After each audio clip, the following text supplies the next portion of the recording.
Orientate the viewer, where are we exactly? Well, a couple days ago, I caught up with one of our astronauts. As I mentioned earlier, Lauren Sanchez is a pilot, and she gave me an aerial tour of Launch Site 1 here in West Texas. This is West Texas, the home of Blue Origin, and it's, look at all, it's just this vast, incredible space. Where did your love of flying come from, Lauren? My dad. So he was a pilot. My dad was a pilot, is still a pilot. He's 84 and still teaching how to fly. Wow. And I love it. Flying to me is complete freedom. You're at the controls, you're seeing the world from a different perspective.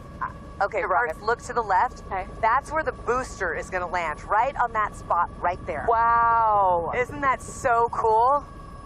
Oh, Counterclockwise, catch your my goodness. Yeah. And then look, and then our capsule is going to land somewhere in this vast open space. I can only imagine how you're feeling in the sense that when you sit here in the pilot's seat and you fly this helicopter, and then in 2 days you're going to be going to space.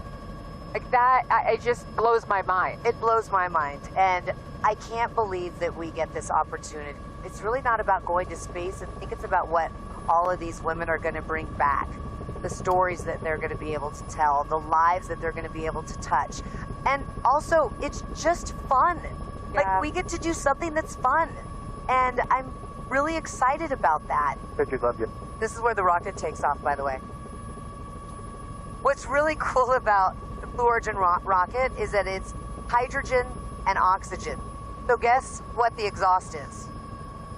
Clean. Water. Clean, yeah. Water. Why is now the time to do this, Lauren? Why not? Yeah. Now is the time because Blue Origin is making it possible. And it's going to get more and more accessible with each passing year. Being able to share this experience is really what it's all about.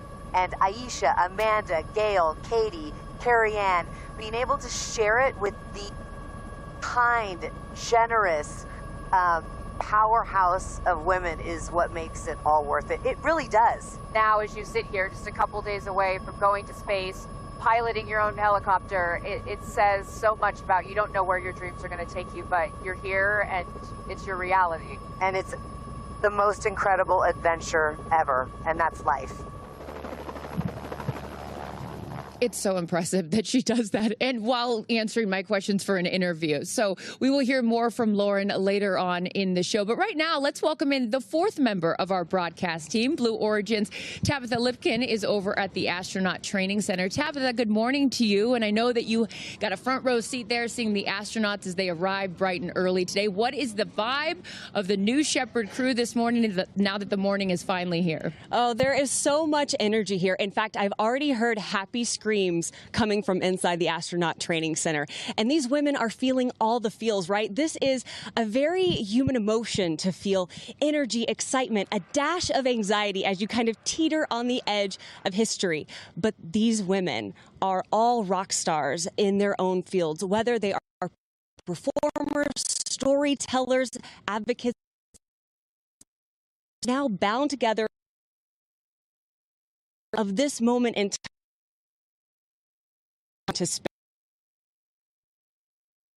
Now, it's pleasure, by the way, of, and I want to actually Amanda about what this mission really means for them. Who are you bringing? You know, all astronauts. Our capsule, our spaceship, traces back to the nautical tradition of ringing aboard sailors. My family learned celestial navigation in order to find their way to freedom on that refugee boat. And so when I ring that bell, I will be thinking of Hiekwa, Goba, Iyo, Mea, the four that were chosen to go into death to seek life.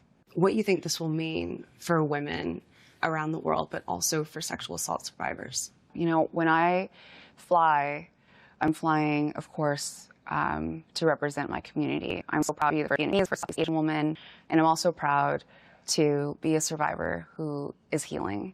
You know, this journey really is about healing. It's just that my healing takes me to the stars, across the Kármán line. When I fly, I want all survivors to know that you will make it through.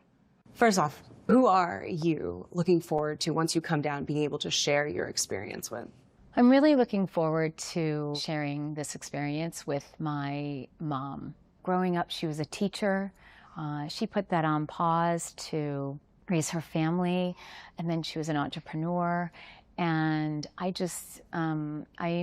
I'm really excited to be able to share this experience with her. She's been on this journey with me emotionally, and I think it's important, you know, to honor the women that raised us and inspired us. And, you know, it's a little bit of giving back when we can share our successes with them. What about a message to so many kids who are watching? One of the partnerships and nonprofits a part of Blue Origin is Club for the Future. So do you have a message for the kids who are excited to watch this launch, a historic launch? Believe in yourself, dream big, and don't let anyone tell you no. It's never too late to fulfill your dreams. So some powerful words that you've heard from our astronauts already. And as I said, it is an exciting and active scene here. This is really a generational event. And throughout the morning, we are going to check back in and hear more from the rest of our astronauts. Carissa? Thank you so much, Tabitha. And yeah, we're going to be checking in with you all day long leading up to launch as well. Thank you so much for that. So Ariane, obviously a whole new experience for these ladies, right? Walk us through, myself included, since this is my first launch. What have these women been, going through, and how have they prepared for today's launch? Sure. So for our astronaut training program, we have our astronauts arrive on site 3 days in advance. And they go through just 2 days of training. It's 2 intense days of training, but really that is all that they need. So what are some things that we walk them through? What we call ingress and egress, just fancy words for saying how to get into the capsule, how to get into your seat, how to buckle your harness. That's really important. It's a 5-point harness, much like a race car harness. How to get out of your seat. You just kind of turn the click on the button on the harness to get out. How do you also get out of the capsule? We go through emergency procedures, obviously hoping nothing, they don't need to use them, but all of this is about getting them acclimated. More of that. We get them situated with our launch site. We take them out to the tower. We had the good fortune of going up to the top of the tower a couple of days ago. Well, let me throw it back to you. Even with the rocket there, without the rocket there, you felt something, right? Oh, yeah. Going up in that elevator, I was like, oh my goodness. I can only imagine how they felt. But the importance for them, again, in my world of football and sports, it's the run through. Here we are at the top there, and the rocket, and again, correct me if I'm wrong, Ariane, will be right behind where we're standing, right? That's precisely, yeah. That is the gantry that goes out and connects with the capsule. Yeah. Yeah, but a walkthrough, right? It's important for them to get acclimated, so they're not doing it for the first time when they're about to go to space. So very cool. So much has went into it. We even got to peek in yesterday a little bit of the astronaut training, and I got the great fortune of going in the capsule and sitting in the seat. It's an incredible experience. But you mentioned those 2 days, and safety, of course, always top of mind here at Blue Origin and in space flight. So, Kristen, how does New Shepard stack up against some of the other spacecraft? It's got a great track record. And, if I'm Gayle King, again, I'm going to talk about Gayle King a lot today. Who has admittedly said she's very nervous. She's nervous about it, which I find so refreshing. You don't always hear that from the professional astronauts about to go to space. She's admitted that she's nervous. So if I'm nervous, I would feel a lot better knowing that the rocket that they're about to fly on has an abort system or an escape system. And not only does it have that, but it has been tested and worked in real life multiple times. And so for those of you who have perhaps never watched a space flight before, the rocket's split into 2 parts. You have the booster on the bottom and the crew capsule where the astronauts are on the top. And so in an abort, or if something were to go wrong, the capsule could jettison away from the explosive, from the rocket itself. So that's critical because it means that the astronauts could get to safety. And as Ariane and I have been talking about, it's been tested 3 times, at multiple times during the ascent, and they actually tested it in real life once back in 2022 when there was an in-flight anomaly, and it worked. So that was not, to be clear, that was not a test. that was we actually was a real used thing. it. So it's not like we had set up this scene for us to test it. It worked perfectly. And it was uncrewed, right? But Correct. if astronauts had been inside, they would have been Perfectly safe. fine. Those payloads actually came out quite nice. We had some scientific experiments in there that really enjoyed the flight. Yeah, so. safety being paramount. Well, as I have admitted here, this is my first launch. I'm learning so much and have learned so much from you guys with your generosity over the last few days and months. But my day job is an NFL host for pregame shows, and I work with a guy named Michael Strahan. You might know who he is. Well, guess what? He became an astronaut when he flew up to space on New Shepard 19, and he has some words of encouragement for today's crew.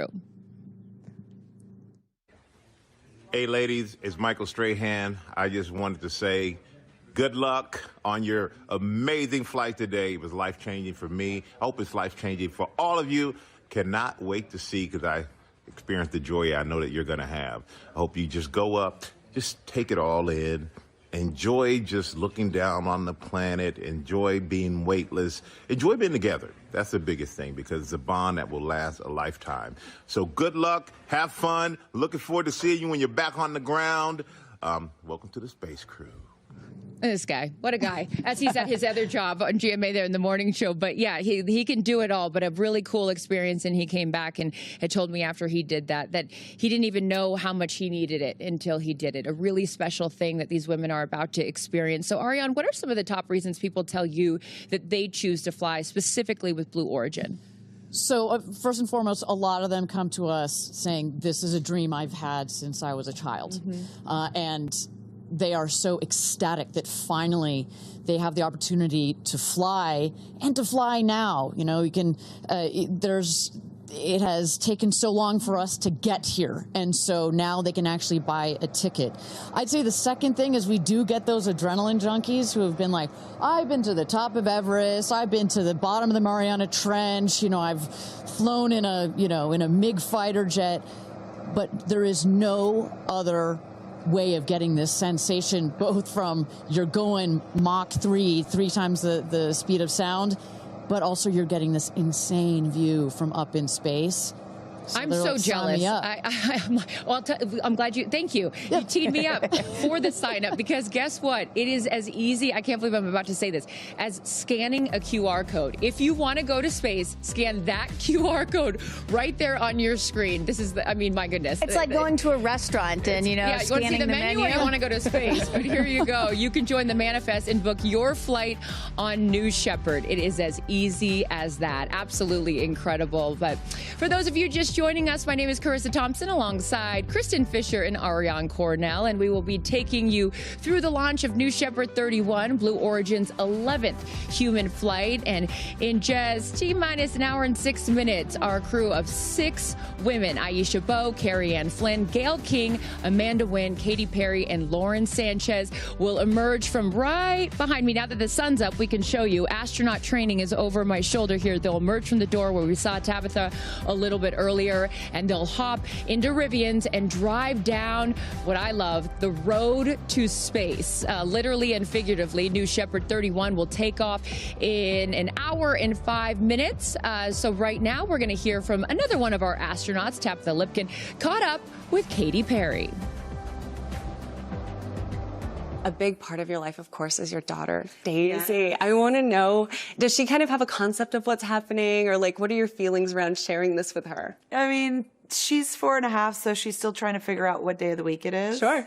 But it is very normal, for us to talk about mommy going to space now. And I will be so excited to hold her when I land. Do you have a message for your family in this moment? It's okay. Yeah, no stress. I'm going to be very emotional this weekend, of course. Yeah, it's an emotional thing. It's a big journey. It's huge. My message is that I love them.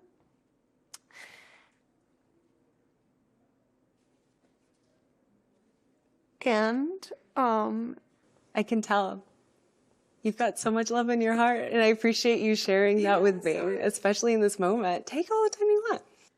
The message to my family is that I love them so much, and I'm so full of love, and I am so grateful to be representing a fearless female in my family, which is a domino effect from my mom, from my sister, and definitely something I feel from my daughter. What are you taking with you to space? I'm taking bracelets that represents the pillars of my foundation that I started with my sister called the Firework Foundation. I'm bringing almost 300 of them so that I can bring them back home for the 6th, 7th, and 8th graders that get to come to Camp Firework. They're going to be so excited. They're going to be very excited. It's really for those kids to inspire them as well, to never put limitations on their dreams. I'm going to be bringing a daisy, a real-life daisy from the Earth, to remind us that the Earth is very precious. I'm also launching a tour on April 23rd in Mexico, and I'll be on tour for the rest of the year. And I think it would be pretty cool to reveal my set list for that tour in space. Is that what you're going to do? I just might. We can look forward to? Just on a little nugget? Little nugget, yeah. So with that, take advantage of it. Like, what's your message to your fans? Thanks for being on this journey of a lifetime with me, and what a ride it already has been and will continue to be. Obviously, buckle up. Oh, I love seeing her vulnerable, right? I mean, we always see her, she's tough, she's all this, but showing that emotion, that's a real thing. I saw her little daughter, Daisy, yesterday, and she's wearing her all pink astronaut suit, Love and she it. keeps going around being like, my mom's going to space. It's such a cool thing. And for all of you Katy Perry fans out there, I know there are a lot of them watching. It must be cool to see that. And revealing the set list, which is also very cool up in space. But Kristen, today marks the first all-female crew on a Blue Origin flight. What does that mean specifically for you? It hits home because, my mom was a member of NASA's original 6, NASA's first class of women astronauts. Dr. Annalee Fisher there, and that's my dad, Dr. Bill Fisher on the right, who is also an astronaut. And, Which is incredible, by the way. Like, both of your parents being astronauts is just, wow. And they both, I'm actually wearing the necklace that they both flew into space today. Wow. And so with my mom, it took that entire class, NASA's first 6 women astronauts, it took them 2.5 years for all 6 to fly into space. You're adorable. And it's so cute. And now Blue Origin is sending 6 women into space in a single day. I mean, that's progress right there. And then on top of that, my mom was the first mom in space. I was 15 months old when my mom flew, and so I'm really relating to little Daisy, Katie's 4-year-old today. But back then when she flew in 1984, there was some people thought it was really impressive and incredible what she was doing, but other people were like, my gosh, how can you leave your 15-month-old baby back on Earth? And so today, here we have 4 moms, 2 mothers at the desk, a grandmother going up in space. I mean, it's truly generational progress, and it's just so cool to see. And I got to shout out to my daughter, Clara, who's watching at home, who is so upset that she can't be here today because she wanted to meet Katy Perry. But hey, you got to go to school. So I got to go to school. I should mention to you that actually we at Blue Origin, we've got these what we call our business resource groups. So they're groups that you can join as the employees, and we've got one for the Black community, the Latin community. But we also have one for the parents at Blue, and we call it New Fisher. So, we've got New Glenn, New Shepard, etc. It's called New Fisher. There's the patch. It even has a patch. I just found out about this yesterday, by the way. Don't worry, we'll get you on. We'll get you. So it is so important, what your mother has done and what these women are doing today. Well, and ultimately, if space is about, if we're here to open up space to everybody, someday in the future, it's not just going to be adults that go into space. It's going to be kids too, and entire families. So that really is also what today is about, the start of all that. It is. It's really special, and I love that it's getting light, so you guys can really get a full scope of what's going on behind us. And with that, we're going to send it back over to Tabitha Lipkin, who's moved over to the viewing platform where friends and family will watch today's launch. And Tabitha, one of today's astronauts, had a connection to Blue Origin before she even joined the crew. Tell us more about that. Oh, and it is such a beautiful connection. So I want to focus on Aisha Bowe for a moment. I mean, she just embodies what it means to be multidimensional, right? She talks about going from community college to space. She's representing the Bahamas, and she helped founded projects like STEMboard and Lingo. But within being multidimensional, she also was a mentor for an employee right here at Blue Origin who helped build the very rocket she is about to take off on. What was it like when you put the flight suit on? Gosh. Okay, the flight suit, first of all, we look good. It's amazing. Like, as I pulled up the zipper, I felt like a superhero. And then I just reflected on my life and the journey to the flight suit. My 92-year-old grandfather is making the journey to see the flight. And where he was born in the Bahamas, they didn't have aircraft. He used to ride his horse around all the time. And so now he's taking an airplane to come see me fly to space. And that was at the top of my mind when I was zipping up the suit. What is your connection? You mentioned this briefly when you were at NASA. There was an intern who now actually works here at Blue Origin, and you guys are tied in together. I want to know that story. I went to an aviation museum day for young girls who were interested in aerospace, and I met Claire Luce. And she said, I want to be an aerospace engineer. And she asked if she could come visit. And I was like, yes, of course.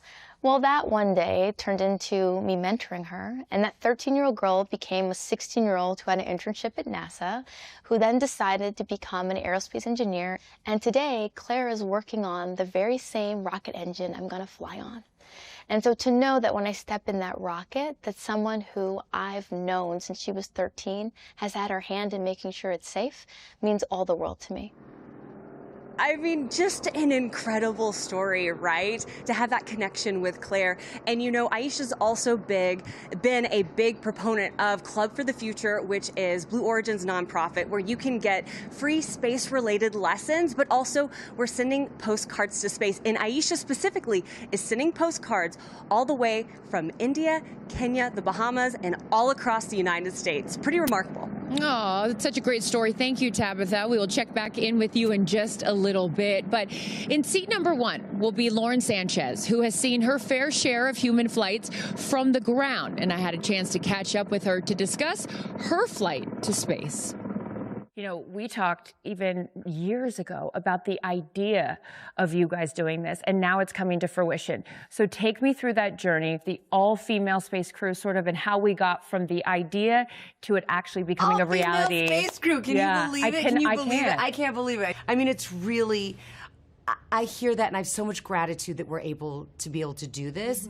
And it all started when I came here and watched Jeff go up. He came back more grounded, more like alive. Which is interesting, right? You go to space to become more grounded when you come back down to Earth. It's so true, though. I always say, you know, it's not about going to space. It's about what we bring back. And I get to go with 5 incredible women, explorers, but storytellers, to inspire a new generation to be interested in space exploration, to inspire a new generation to explore. When you explore, you also bring out the curiosity in someone, and curiosity leads to solving problems. I look at your story, and you've been so open about your dyslexia, and now here it is that the teacher that diagnosed you with dyslexia is going to be at your launch when you go to space. Why is it so important that your teacher is here for this moment, Lauren? Gratitude. Where I am right now is in part because of her. I was always told, you know, oh, you don't belong. You don't belong. I was a female in sports. You don't belong here. Do you know what I mean? I was a journalist, and I was a really young journalist. You don't belong here. Like, you're always told you don't belong. But the problem is, you know, people get told that all the time. I was starting to believe it. And that's what this is for all those girls out there that feel, or for anyone out there who feels they don't belong. If you're there, you belong there. I love that. Has Jeff told you what you could expect? What has he shared with you about his experience? He told me that it's going to change me more than I know. And I believe him. Yeah. He goes, I can't even explain to you how you're going to be changed, but you will be changed. What would you tell the little girl in the back of the classroom that is scared to go up to the front and do the class presentation or answer the question? What would you tell that little girl as you sit here just a few days away from going on this incredible adventure? It's okay to be nervous. It's okay not to be the best. It's just okay, and you belong here. Oh, I love her. It is worth mentioning, you guys, that going up with Lauren on her flight will be a Teachers in Space student experiment inspired by students across the United States, which will measure things like acceleration. So this is a different QR code. Access free space as we await astronauts coming out of training onto that road to space. Again, full admission. This is my first launch. I don't know how this with you. Explain to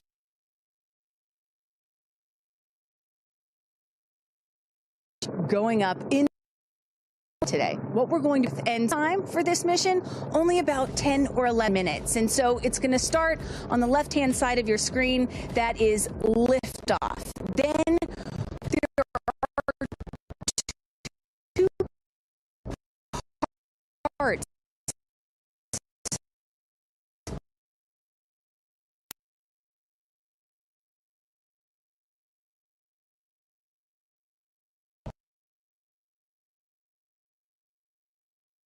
To this spacecraft, do you have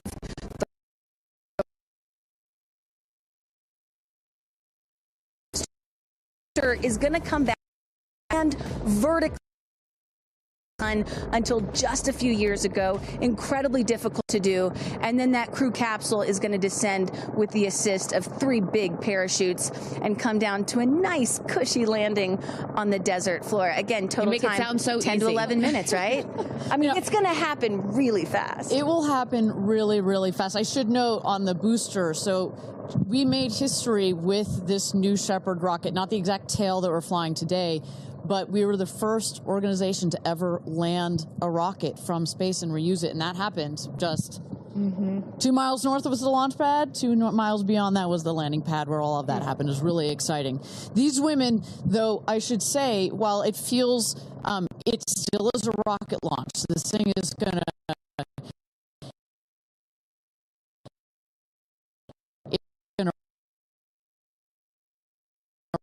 rattle. It's going to rumble. It is loud.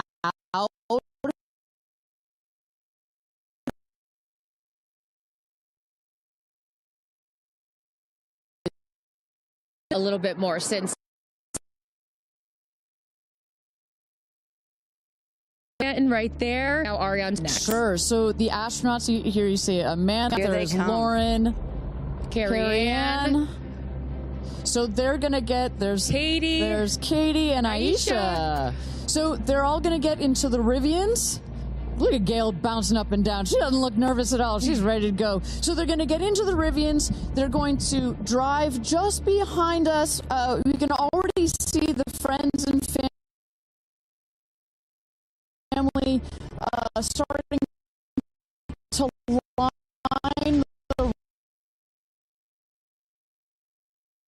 to line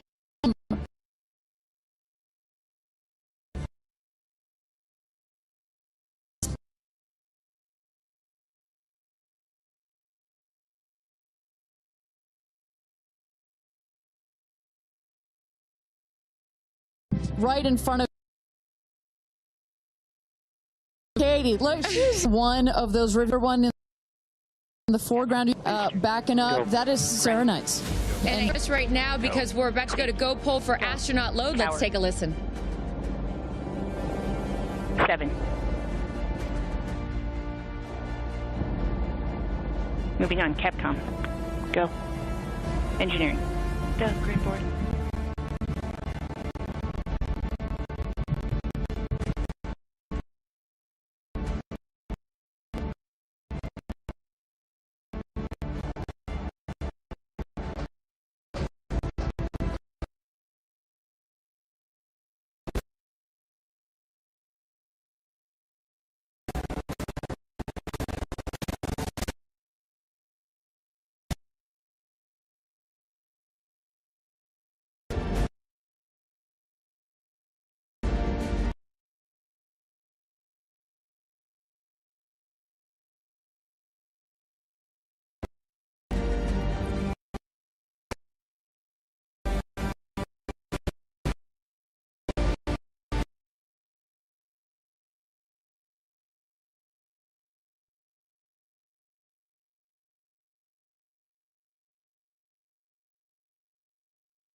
as they load up.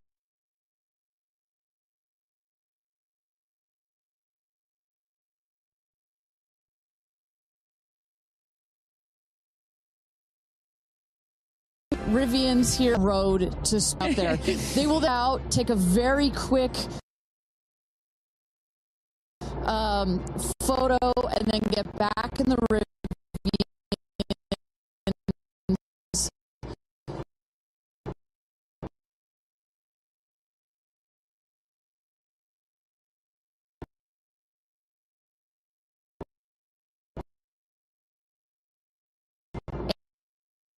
And go up the tower.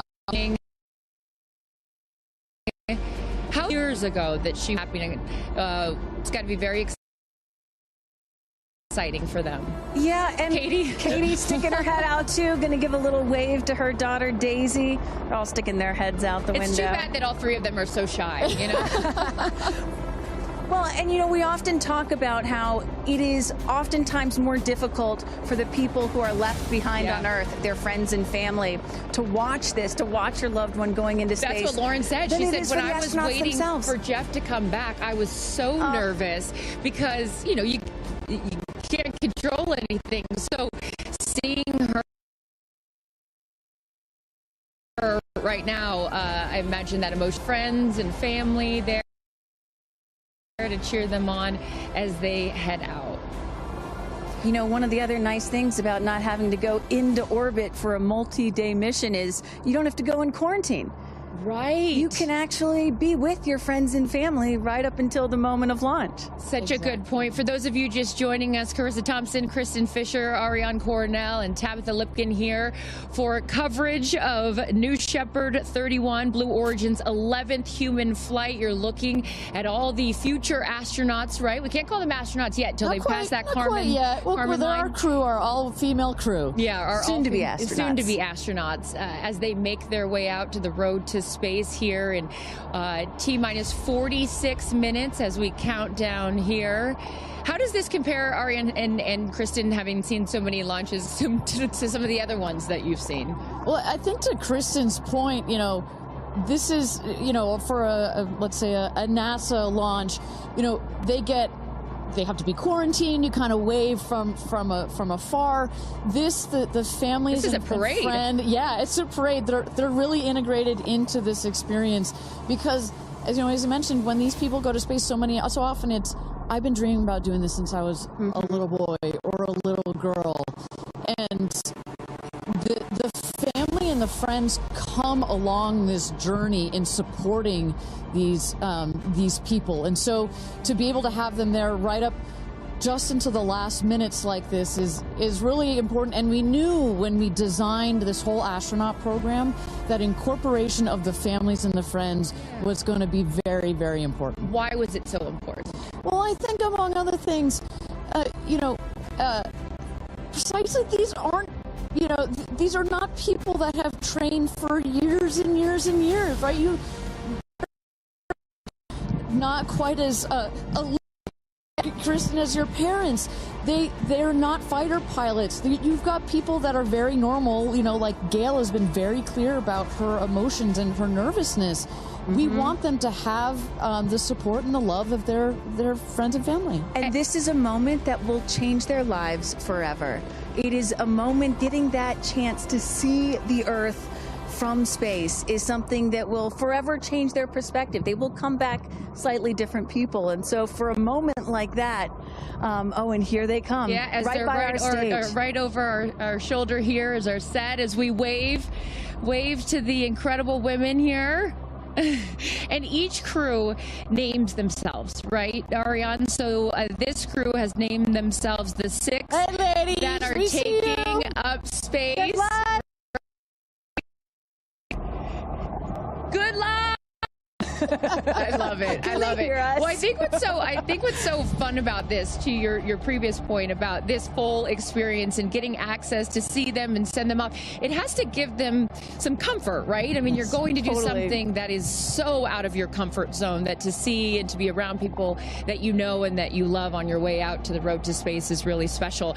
And also just being here the last couple of days, you really have an appreciation that, yes, of course, the focus is on these 6 women, but I'd be remiss if I didn't mention the experience that I've had. Even you took us into mission control yesterday and just meeting them. There's 10,000 employees here at Blue Origin, and all of the men and women whose lifelong goal it was to work at a company like this, and all their schooling, and just some of the most intelligent people that you'll ever meet, and all the hard work. I mean, this is not a small thing that is happening, and all of these people have dedicated their lives to moments like this. And so I just want to make sure we acknowledge that this is such a group effort to put these women into space for the first time. I should say, of all the interviews and press that I saw Gayle King do prior to this launch, one of my favorites was Mae Jemison, the first black woman into space, and she made a very clear point. She's like, there's going to be lots of emotions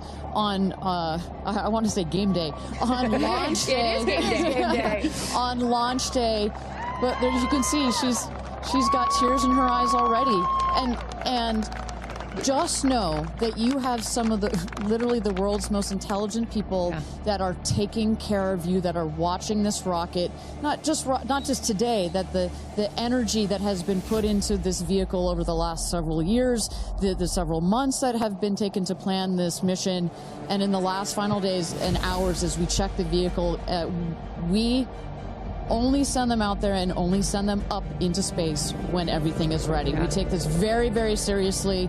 And as Kristen said, yeah, this feels like it's getting a bit routine, but every mission is not routine for us. We make sure that we take it seriously. It is routine, I should say, but it is... That's a good thing. It's a good thing, and our team is paying attention, and no detail is missed on the day of. And there's a saying that spaceflight is a team sport. And, it's not, there's so much focus on the astronauts, but it really is a team sport. And I think we really got a sense for that yesterday going into mission control. For those of you just joining us, Carissa, Kristen, Ariane here, Tabitha with the friends and family, and then we see the astronauts here. They have loaded up from the astronaut training center. They're in the Rivians, going at quite a speed, I will say, on the road to space, which what a is shot. Look at that really sunrise. beautiful. I was just going to say, which is such a beautiful shot there, the aerial view from our helicopters. But, there's been conversation leading up to this, and I loved, Kristen, you had pointed out when you get asked, like, well, why do this?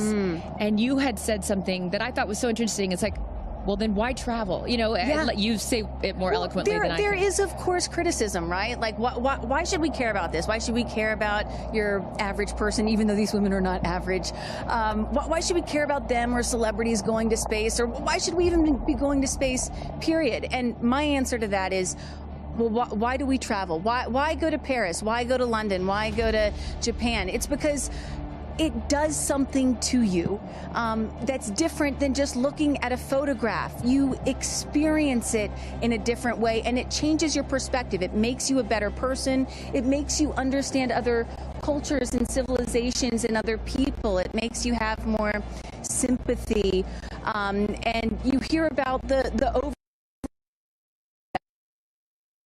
come back to Earth, and is where you more, and you realize that we are all just one. So I'm excited to see what they have to say. And I'm excited. Look, the moment has come here. So Ariane, walk our audience through sort of what happens next as they are approaching. Sure. So they have just driven down the road to space, the 2 miles. They are going to go to the north end of that circle and jump out of their Rivians and take a cool shot, a photo that is, with the rocket in the background. Again, all of this is very tightly choreographed, and we want to make sure that they do this quickly so that they can get back in the Rivians, go back around the circle to the base of the tower. At that point, we're going to get them into the elevator that will take them up to the south tower. That's the one in the back ground.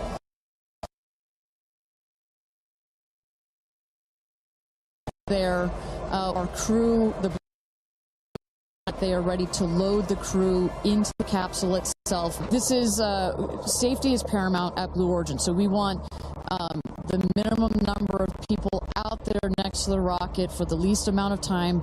So we keep it fast, we keep all these procedures tight.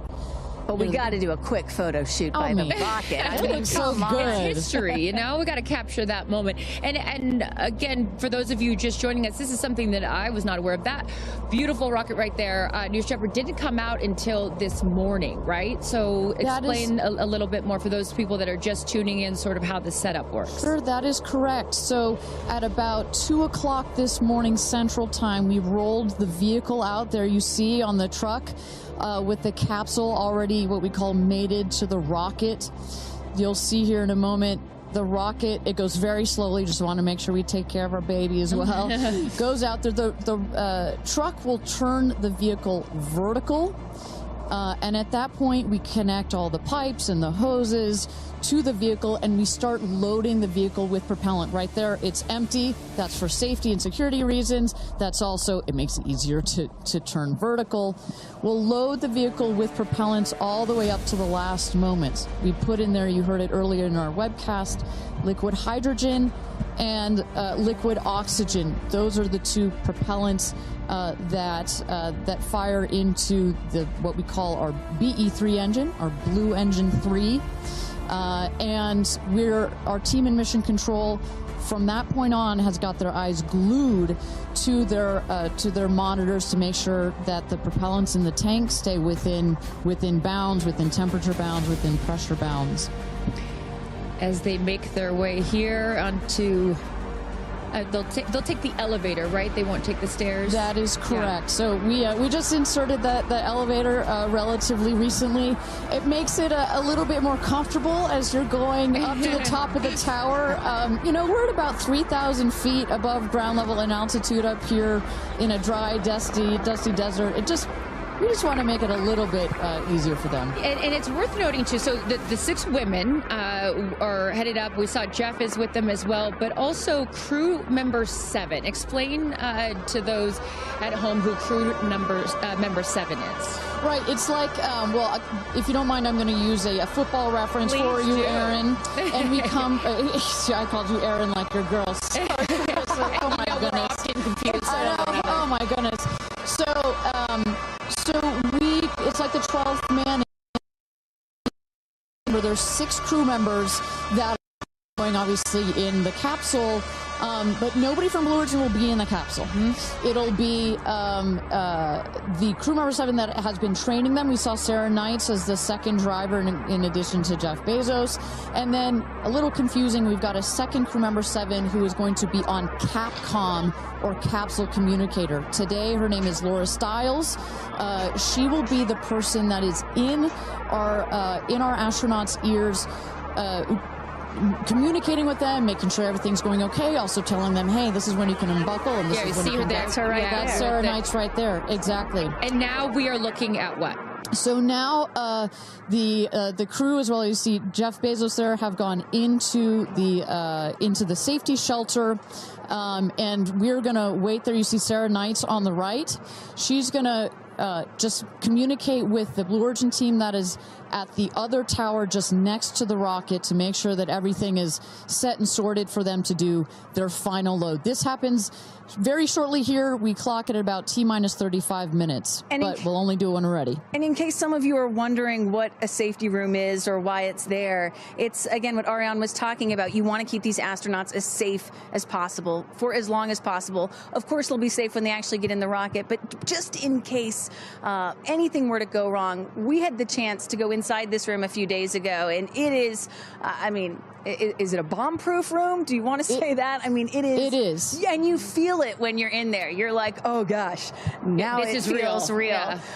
And after going up that elevator, you know, for us, I think that's the moment where we weren't even going into space, and all three of us were like, whoa, okay, it gets real serious. Yeah, but I love the access that we obviously have in being able to see these women before they go up. For those of you just joining us, we are T-minus 34 minutes to launch for NS-31, Blue Origin's 11th human flight. As you can see there, a little live look in as them saying some words before they take off. Yeah. So I know that we had started to expand upon it and then took a shot of the astronaut. So what will they feel? Sort of walk us through the physical part of what they'll experience, Ariane, once they are in the capsule. So once they're in the capsule and they're ready for takeoff, first they'll hear the engine when it ignites. It sounds like listening will also hear that. It sounds like a pop, and the engine roars. We hold the rocket down for about 7 seconds, make sure it's all ramped up. And during that period, that can actually be one of the most, frankly, nerve-wracking times, because you start to, if you're in the capsule, you start to see the glow of the flame. And here they come. Here we go. Loading into the capsule. And the significance here of the bell, and I should note before I have you explain that, each crew names themselves. They have named themselves the 6 taking up space, as each one is ringing a bell. And the significance of that is what, Ariane? This is one of our traditions. All astronauts throughout history in various programs have had their traditions. For us, we always want our astronauts to ring the bell. Above there, you see, light this candle. Those were the last words that Alan Shepard said right before he went to space. Alan Shepard, of course, the namesake of our vehicle. He was the first American into suborbital space. And we just like to let the stars know that we've got some people heading their way. Absolutely. As they load in, I will, in my world, we call it an audible here. Just if we have any sound from mission control or anything, I'd love to take a peek at what's going on in there and just give the folks at home some idea of what's happening there. There we go. There we go. So we don't have sound of it, but we can see all of the brain behind this beast. But I could tell you, Carissa, other than a couple of discussion points on the radio, honestly, it's about this quiet when you're in there. Really? That surprises me, because you would think, like, you know, in a control room in TV, it's a chaos, right? In the best way, but in there, it's quiet. And honestly, chaos is, quite frankly, the last word I would use to describe our mission control. This team, they're working through very specific procedures on a very specific timeline. They've done their own rehearsals over and over again. We also want to keep the communication line open if anything, you know, if anybody's got to call it out. But it is a very well choreographed team we've got. And, you know, when folks are wondering, you know, what exactly 2 days of this space flight, done rehearsals and dry everything that you're seeing here. They practice over and over getting inside this capsule, strapping themselves in. And, you know, one of the biggest things that they have to remember to do is when they get those, remember, they only get 4 minutes of weightlessness, 4 precious minutes. They have to unbuckle and then buckle back in at the exact right moment. So those are some of the things that they're learning to do and practicing while they're training in that building right behind us. As we look at New Shepard 31, the 31st mission, the 11th human flight here for Blue Origin. We are T-minus 30 minutes. Carissa Thompson, Kristen Fisher, Ariane Cornell with us, and Tabitha Lipkin at the tower. I am going to be leaving here in just a few minutes. I'm going to go to fallback 3, an area. Then I will wait for the capsule to land. I'll wait for the recovery team to come out and then bring you interviews from each of our astronauts as they arrive back here on Earth. I cannot wait for that. Again, we've seen them load now into the capsule, and I just would love, you know, some more play-by-play, Ariane, of sort of what now this process looks like, as it's all new to me. And for any of you that are also joining us for your first launch, welcome. And now we'll let the experts tell us what's going on. So you saw them loading. you saw them loading into the capsule. They are getting into their seats. They're getting into their harnesses. It's a 5-point harness, so clicking them all in. All right, we're hearing that Capcom right now. Sorry to interrupt you, Ariane, which is short for capsule communicator, and ready to do the astronaut comm check. So let's take a listen. Laura Stiles has the mic.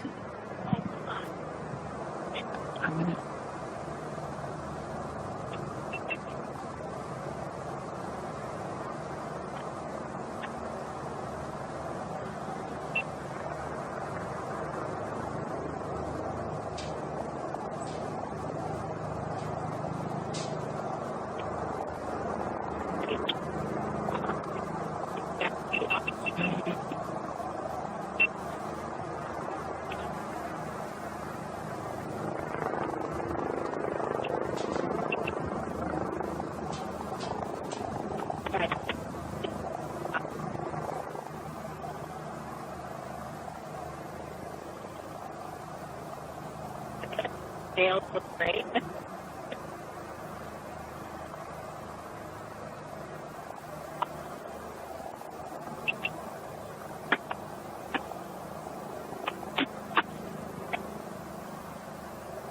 Right.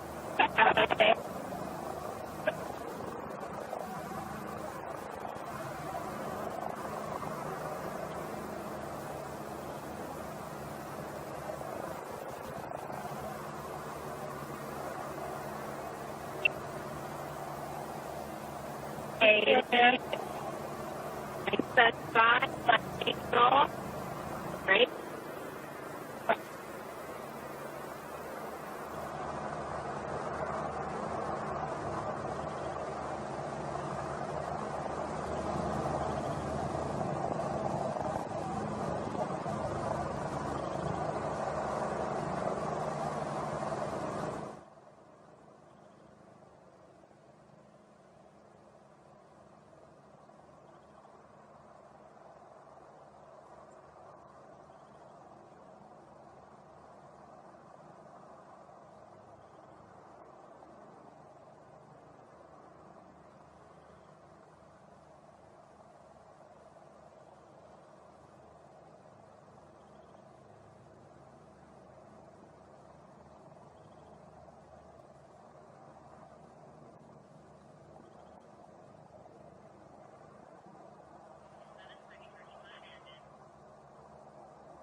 Welcome back, everybody. We are at T-minus 26 minutes and 50 seconds to go until NS-31.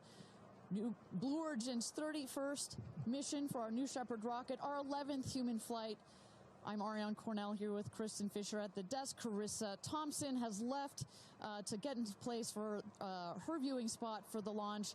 We are waiting on Capcom, or the capsule communicator, to run the comms check with our astronauts. But Kristen, we were just talking a second ago about, you know, what's going on here. You see our crew member 7, Sarah Knights, who's coming out of the capsule there. She has helped load our crew into the capsule, has done just a double check, making sure those seatbelts are nice and tight, as well as made sure that the earpieces and everything are set for our astronauts. I should note, just as we give kind of a beautiful, we got this beautiful aerial shots this morning of the rocket. We have these sunshades you see on the at the top of the capsule, that kind of white square. We've got one there in the foreground, and coming around you'll see another one on the back. Those windows are so large that it can kind of act like a greenhouse in there, and especially down here in the West Texas desert, it can get a bit toasty in there. So we've got some nice sunshade for their comfort. And I love that we can see some of the crewmates inside the capsule as they're getting strapped in. I think you could see Lauren Sanchez right to the left of the hatch right there from that camera shot. So pretty cool that you can see them this close to lifting off. You know, Ariane, I have to say, I might break in. We got experience. Jeff Bezos here. Yep. I'm so excited for you. I don't want to get off. I want to go with you. And when you get back, I can't wait to to hear how it's changed you. I love all of you. See you soon. Godspeed. Grudatum ferociter. And there you heard it. Some words of support from Jeff Bezos, founder of Blue Origin, also astronaut himself from our first launch.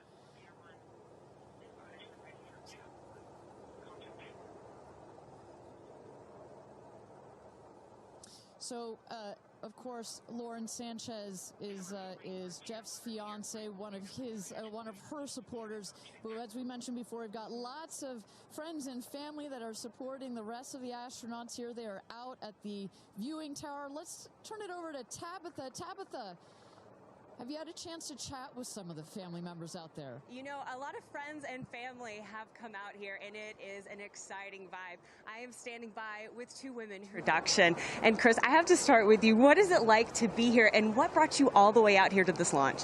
Well, Lauren and Jeff, we're here to support our girlfriend and our friends, and I never thought that we'd be talking to you from a space launch. For sure. So this is a really unique experience, and we're just so honored to be here to support them and watch this amazing part of history. And I'm so proud of her.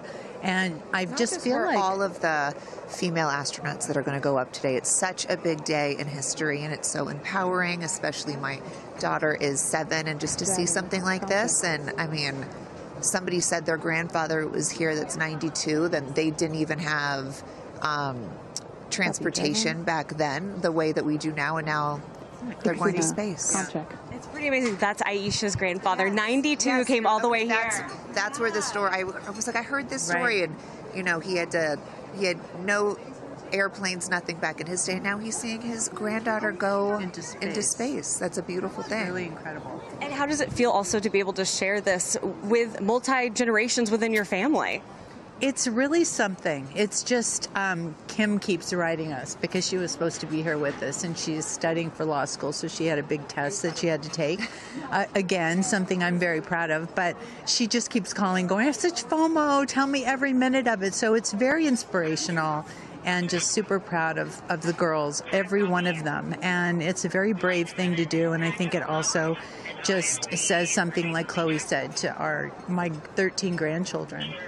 Yeah. And what can you say to that too, for your children? Oh, I just think it's really whatever you dream of is in our reach, especially in today's day and age. And dream big, wish for the stars, and one day you could maybe be amongst them. That's so beautiful. And just before I send it back, any last messages to the astronauts before they take off? I think just great luck. Be present. I mean, I'm so excited. I love the messaging that we keep receiving from the staff here at Blue Origin is don't film it through your phones, look through your eyes, be as present as possible. They will supply all the content that we need and to give to our families, but I love just being in the moment. Yeah, same.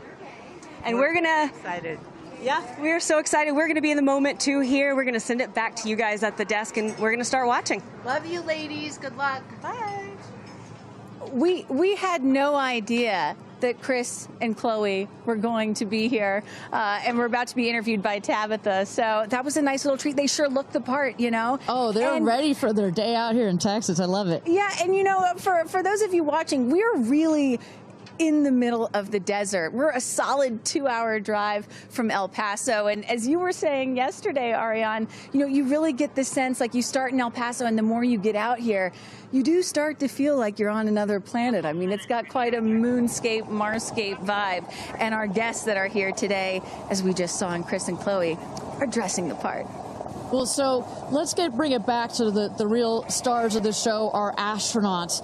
And one of our astronauts that we haven't heard from yet is Gayle King. She has obviously a lot of emotions going into this flight. Let's hear what she has to say from this interview with Tabitha Limkin just a couple of days ago. When I made the decision to come, there were only 3 people whose opinion matters to me the most. Favorite daughter Kirby, favorite son Will, and Oprah. That's my kitchen cabinet. And all of them said, I think you should do it. All of them, much to my surprise, including Oprah. I really thought she was going to say, nope, I don't think you should do it. And she was like, do it. She said, I really think you should do it because you've been talking about it. And when it comes back and you're not on it, you're going to be kicking yourself saying, I could have gone and I didn't. And I don't want to have to hear about it for the next few years. And, you know, I think everybody in this group is a storyteller and explore, and to be able to take this message and tell other people what it was like from our different perspectives, I think is very significant. Do you have a message for the kids watching? You should always know that no dream is too big.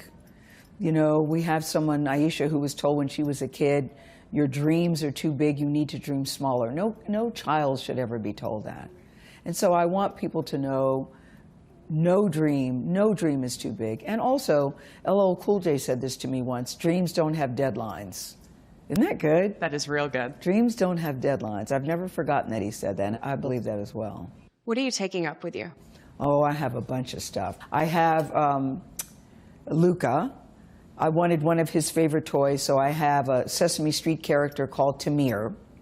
Tamir is this little black boy with great curly hair, so Tamir gets to go to space. I have a wooden cross that you can hold in your hands. It fits like in 3 prongs. And a stranger came up to me at the airport. She said, I always hear you talk about being a nervous flyer, and I wanted you to have this. And so if you're ever on a flight and you feel nervous, take it out and hold it. So whenever I'm flying, I have this with me. Also, I just noticed, what is this on your wrist? So Jared, who's one of our jib operators at CBS Morning, his daughter, Denise, who's 7, made this for me. And she came into my makeup room and said, I made this for you. Someone else gave me astronaut era. That's pretty great. Space sister, Amanda, just gave me this. I mean, so I feel that I feel I'm pretty well protected. Absolutely. I will say this, as excited as I am, I'll be very glad when we come back down. I will be very, very, very glad about that. Well, clearly we heard Gayle there and prior to coming down here in Texas, nervous and excited at the same time, but one of the things I like about this is that it just makes it real, you know?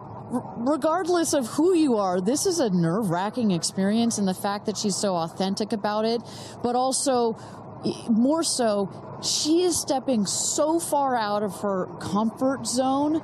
I think that in its own right is extraordinarily inspirational. I think most people would feel the way that Gayle is feeling right about now. I would. If you're about to launch into space. You know, one of the things that I find so refreshing is that, you know, back in the early days of human spaceflight, you had the Mercury astronauts, and they were all white male military test pilots, and they all had to have the right stuff. You could never talk about nerves or being nervous or your feelings or stuff like that. That was the wrong stuff.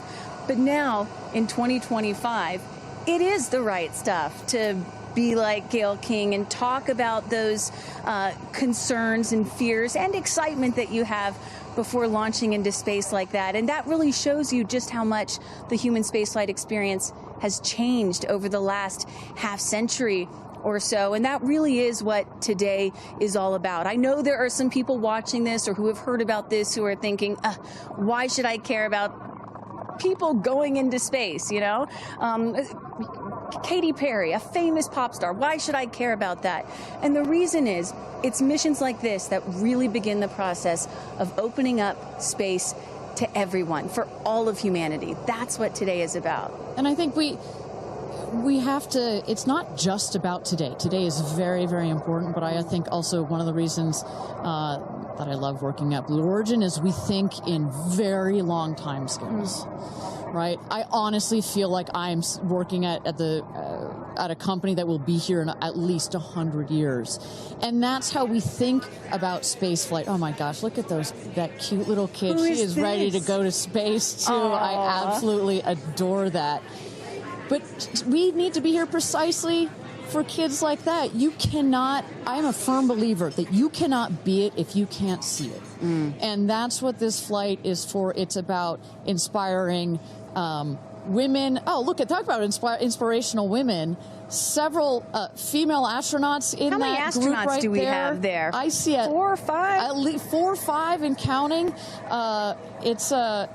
it's a tight group that's only going to get bigger of those female astronauts there. You see Kelly Girardi and Cyan Proctor. I see Emily Calandrelli, Sarisha Bandla. I mean, just an incredible group of women that have gone to space already. And after today, in just 15 minutes, we are going to be adding 6 more to that group. It's getting close, Ariane. It is getting close. So with that, thank you again, everybody, for joining us for NS-31, our 11th mission, human spaceflight mission to space here. We are at T-minus 14 minutes and 30 seconds. Just to give you a little bit of a preview of what is to come, at about T-minus 10 minutes, we are going to have the go, no-go poll. We're going to throw it back to mission control audio. And basically what that is we go through each of the important subsystems, and our flight director, shout out to Michelle Christensen, our flight director, our first female flight director at Blue Origin. She is going to lead that poll, and we're going to go to each one of the groups and say, are you ready to go for this flight? Is your subsystem ready to go for this flight or not? And they will go around the room, and with the final go, no go, it will be game time here in West Texas for this launch. Look at that. Now, this child is a little younger than you were when your parents went to space. A little bit older. Oh, excuse me, a little older, pardon me. Yeah, because I was just 15 months old when my mom flew in space. And, I think about what it must have been like for her to be a first-time mom and training for her first space flight all in 1 year. And she was a part of NASA's original first 6 women astronauts alongside Sally Ride. Of course, it took them, those first 6 female NASA astronauts, 2.5 years for all of them to fly into space. Now, today, Blue Origin is going to send 6 women into space in a single day. I mean, that's pretty cool right there. Incredible perspective. Also, that was your mom like just 6 months? You were just 6 months old when she started training? She was assigned to her first space flight when she was 8 months pregnant with me. Can you imagine? God, I have a 6-month-old. I can barely fly down to West Texas from Seattle. She gave birth to me on a Friday and was back in the astronaut office on Monday. I don't recommend doing that. As a mom of 2 myself, you're a mom of 2, I probably wouldn't do that. But respect. She did, Respect, that's huge. But I've asked her, I'm like, why did you do that? And she said, because I felt I had to prove something. I felt that I had to, pave a trail for women to come. And so as I'm sitting here today, I'm thinking a lot about what she did, the sacrifices she made to make what's happening today. Again, it's not normal. Human spaceflight will never be normal or routine, but this is the beginning of making this kind of travel. We got 4 moms on board, a grandmother, making these types of people going into space very routine. Now, talking a little bit about that, getting back a little bit into the flight profile and what they're going to feel as part of this now routine flight. So the 6 astronauts are currently in the capsule right now, all strapped in, ready to go. Their audio is working. We are waiting for the T-minus 10 here for the go, no go poll. At T-minus 0, you guys are going to, all of us will hear the pop. That's the ignition of the BE-3 engine. It holds down the rocket for about 5, 6, 7 seconds. Inside the capsule, they'll start to see the glow of the flame, and then they will lift off.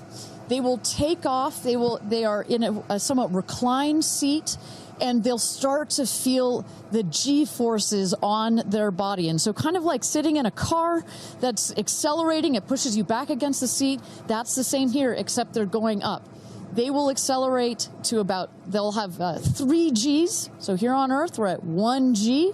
When you accelerate to 3 Gs, so like if you're 100 pounds, it feels like you are then 300 pounds. But Kristen, crazy. It's crazy. But in that reclined position, it's dispersed across your body. Bad. It's not as bad. It kind of feels like a weighted blanket. Oh.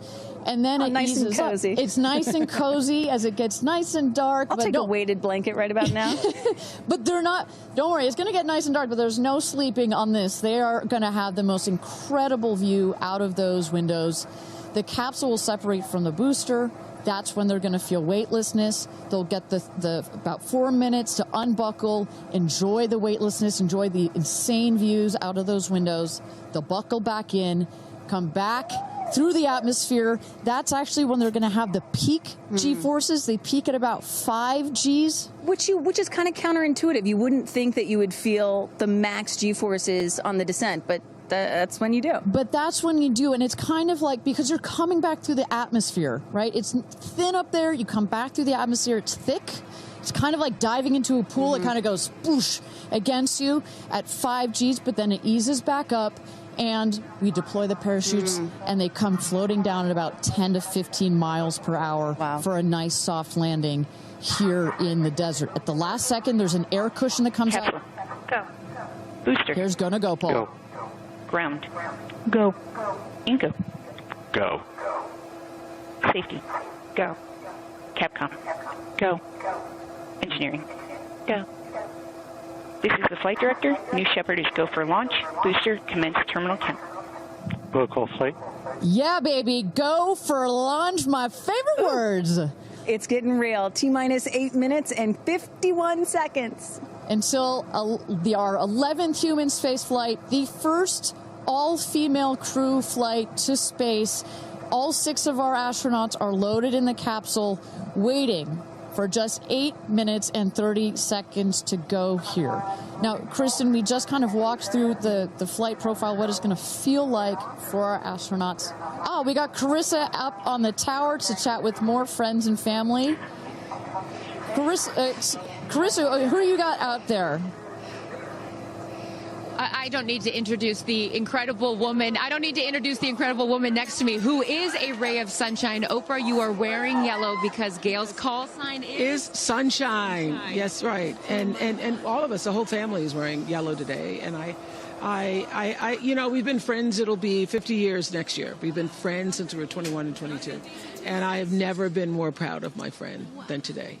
Never been more proud, because this is bigger than just going to space. I mean, I think for her, who anytime we're on a flight, she's in anybody's lap if there's the slightest bit of turbulence, has like real anxiety flying. And this is overcoming a wall of fear, a barrier. It's I think it's going to be cathartic in so many ways for her. She told us that she was surprised that you told her to do it. Why did you want her to do this? Because I think life is about continuing to grow into the best of yourself and the fullest expression of yourself. And I think that this is one of the most fullest expressions you can possibly have. And I know that I felt deeply that she would regret it. And I didn't want to hear about it for the next 15 years. I wish I had gone, you know. And I said, there's only one time that all the women are going up for the first time. You know, there will be other trips, but there's only one first time. Incredible. So to be a pioneer is great. What was the last conversation you had with her? I said, peace be still. Hold the God's unchanging hand. He's got your back. That's it. That's it. I know that as we're counting down here, we're getting excited for that go for launch moment. How are you feeling as her best friend? I feel so calm. I don't think I've ever been more calm, because I think it's already done. Once she said yes, once she committed to yes, and Lord, did we all hear, should I do it, should I do it? Since Thanksgiving, we've been talking about it. And so once she finally said yes, I was like, okay, we're going. It's a go. You know what I have loved is her vulnerability, because she's the voice of a lot of us that would be afraid, and she's okay to talk about being afraid. Why has that been so important to show that part? I think, you know, for every woman who's on this flight, it's about fulfilling something within themselves. For Gayle, it's about overcoming this great fear and also stepping into the moment of excitement. And I think, you know, it goes beyond this moment of just going up in space. I think this will be an everlasting experience. I was just thinking this morning, you know, Gayle has been there for me for hundreds of events. I can't even remember them, you know. But you will never forget this day. None of us will ever forget this day. Well, thank you for being here, for her, for us. I mean, this is just, it's a historic day, and it's only fitting that you are here front and center as a ray of sunshine that you are, Miss Oprah. Thank you so much. Thank you so much. No time. You're next, you know. I'll send it back to you, Ariane. Thanks, Carissa. Wow, to see Oprah down here. Now, I'm not besties with Oprah, not yet anyway, but if Oprah told me to do anything, I would do it. I don't think Gayle had a choice after Oprah said, girl, you got to do this. She had to do it. Ariane, we are under T-minus 5 minutes until these ladies hopefully launch into space. And, you know, you were just talking about what these women are going to feel when they launch. But let me tell y'all watching what we may hear, because we have one of the most famous singers on the planet on board, and there is a chance that we will get to hear the audio inside and hear what these soon-to-be astronauts are saying and possibly singing while they're weightless. So I can't wait for that moment. I'm also hoping she comes down to Earth and does like either a Fireworks Part 2 or E.T. Part 2. I think that's going to be, and I think, but let's stick on this point for 1 second, Kristen. I think one of the incredible parts about this crew is their ability to tell the story coming out of this in their own unique way. The way Gayle can go on TV and talk about it. Amanda can go and continue to advocate for women more broadly about it. The way Katy can sing about it, etc. The way Kerianne can produce films about it. That is what is so special about this crew in particular. And that is what's so special about this new era of space flight. This is not NASA. This is not governments. It's not the U.S., China, or Russia. This is the commercial era. These are private companies, and this is Blue Origin sending the first all-female crew into space since 1963. And this is all going to happen so fast in just a few minutes, about 10 or 11 minutes from launch to landing. And don't worry, guys, I did the math. In case you're wondering, total duration of this mission is just about 3 Katy Perry fireworks songs. So play that song 3 times. That's how long this mission's going to be. Fantastic. Well, so at T-minus 3 minutes to go until our 31st launch of New Shepard, our 11th human space flight. Just to tell you what's coming up here. At T-minus 2 minutes, we send the show over to the vehicle. It goes into autonomous mode. Command engine controller ready to start. We have our team, of course, in mission control that have their eyes glued to the screen there. There you goes, mission control, quiet and intense. There's one of our crew member 7's capsule communicator, Laura Stiles. She is communicating in the ear of our capsule, in the ears of our astronauts. But what we're going to see in the last 2 minutes, you'll see the fins at the base of the rocket gimbal or just move back and forth. We want to make sure they've got free range. At the base there, you see the nozzle, the engine peeking out.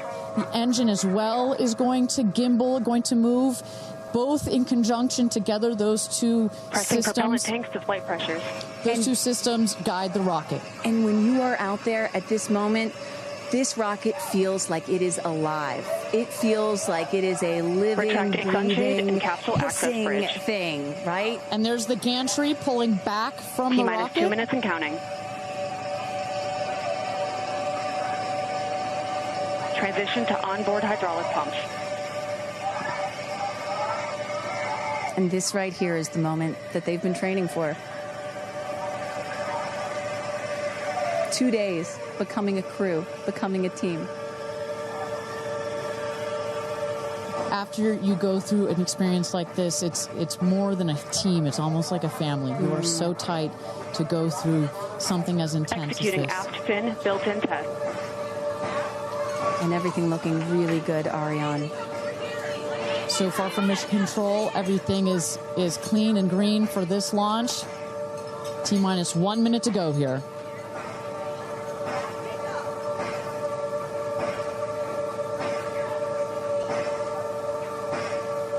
Engine thrust vector control built-in test in work. Vehicle is now on internal power. So in a moment here, we'll see those, what they call the bit checks, the built-in test checks.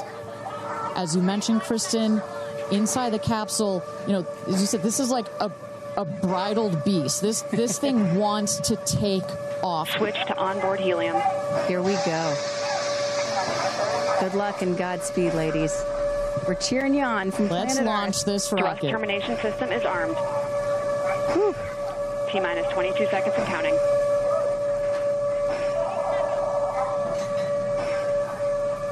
Guidance internal.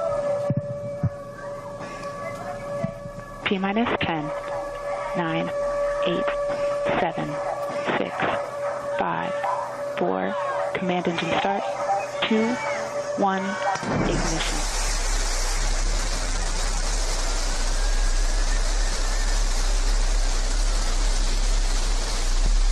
Liftoff.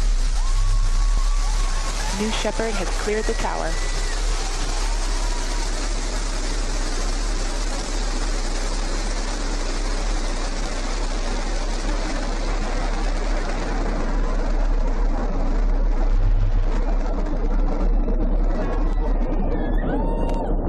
Flight. 6,000 feet climbing.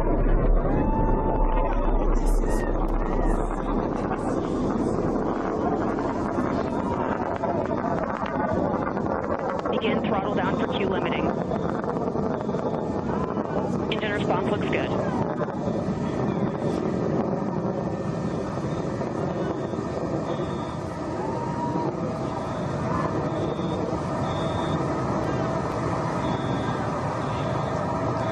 Max Q, maximum dynamic pressure. Mach 1, vehicle is supersonic. Engine back up to full throttle. Supersonic, we have passed through max Q, maximum dynamic pressure. That's when the vehicle, the stresses between the atmosphere and the speed are at their maximum. So to punch through that is so important. You see the BE3 engines, it's firing beautifully. You see the stream of steam behind it. Those ladies right now are having an incredible view on their way to space. Passing through 80,000 feet, 1,300 miles per hour. They're going to peak at about 2,300 miles an hour over Mach 3, 3 times the speed of sound.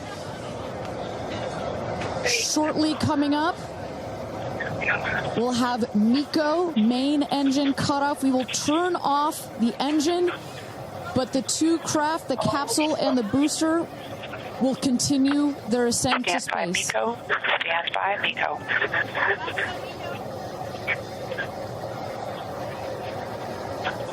And our... And there you saw the main engine is turned off. We're now going to separate the capsule from the booster, and at that point, Kristen, that's when all 6 astronauts are going to start to feel the weightlessness, and shortly thereafter, we're going to let them unbuckle. Separation is confirmed. And that right there is the most critical milestone of this whole ascent. Oprah watching her best friend go to space.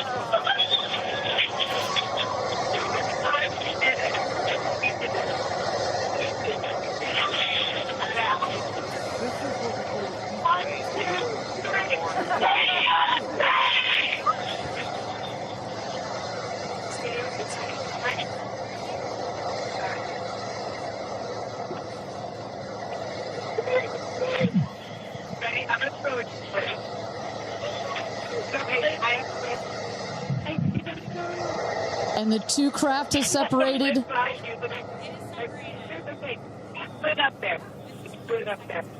328,000 feet, 100 kilometers. Welcome to space, ladies, or shall I say, astronauts. Oh, the moon! You guys, I have to tell you, look at the moon. Look. Oh, my God. Oh, my God. Oh, my goddess. That's our pink moon. I love you, Jackson. And just in case it wasn't clear, those are the astronauts. Those are their voices that you're hearing. And there, they have hit apogee, the highest point in flight, well over 345,000 feet, well over the Kármán line. Wow.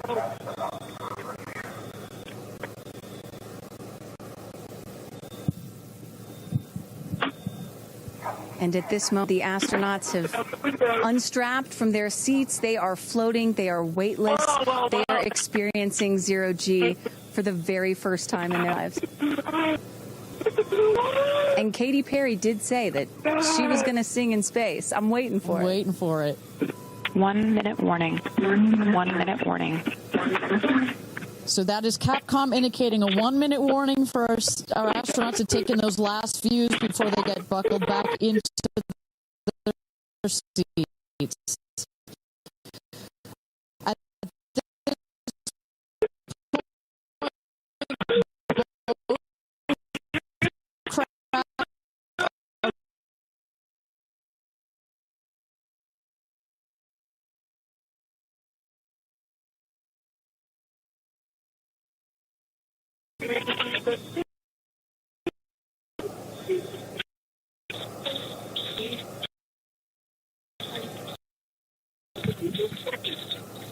Oh my God, guys,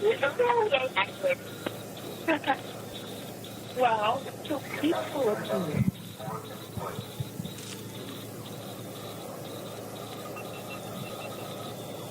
And you hear Dragon. Report status.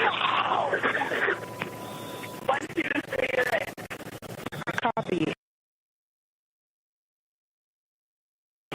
Whip. Report status.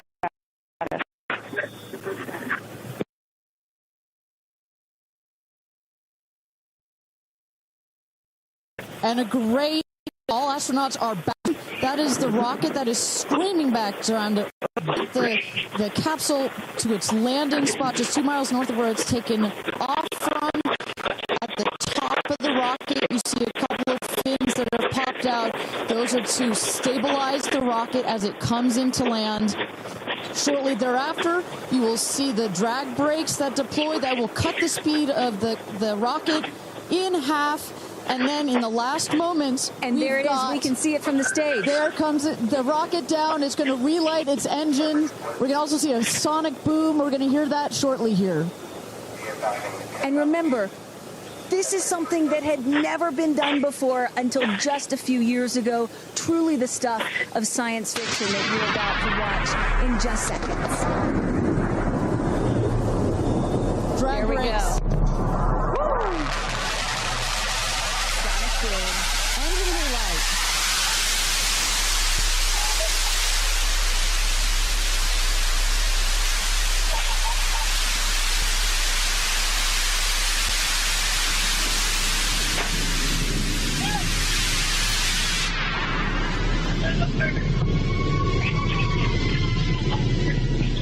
And booster touchdown, welcome home, New Shepard.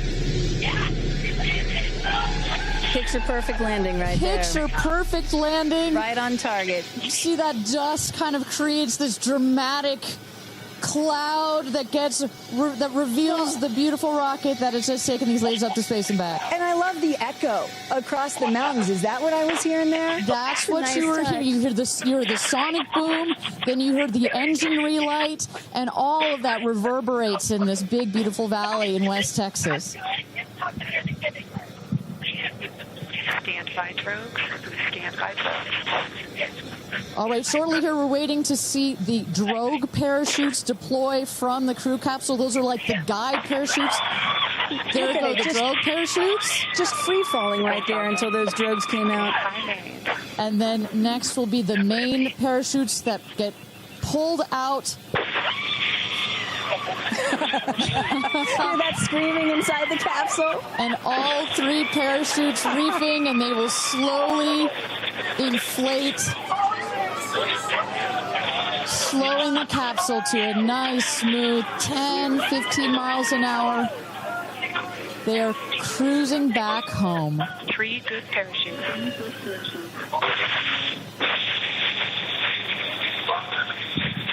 And I tell you, Kristen, from having gone through all of the simulations, I have gone through all of the training. They put you in the capsule that simulates all of this, including the sounds, and when you hear the motors of the parachutes pop out, that is the best moment in flight. Because I know Blue Origin does everything they can to make this as safe as possible, and y'all have an impeccable safety record, but it still has to feel really good when you know that you're coming back to Earth with those parachutes fully deployed.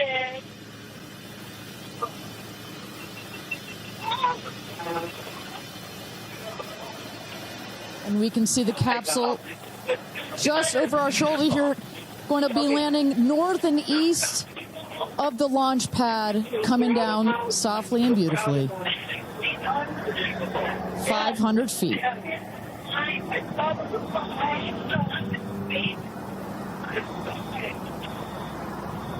And you will see a puff of smoke when it touches down, a puff of dust. Actually, yes. That's normal. A puff of dust, last milliseconds, air cushion that will kick up the dust. It's a very soft landing despite the sporty perception. There it is.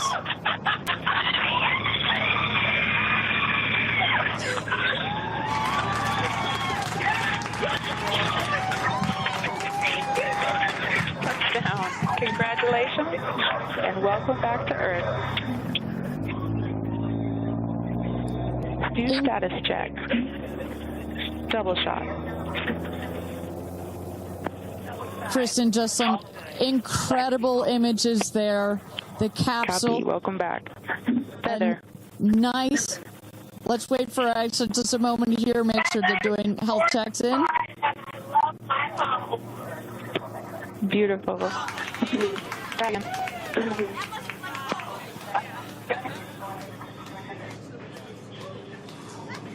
Yes, and as you heard it there, everybody seemed to be just as ecstatic to be back here, back on Earth. Everybody appears to be fine.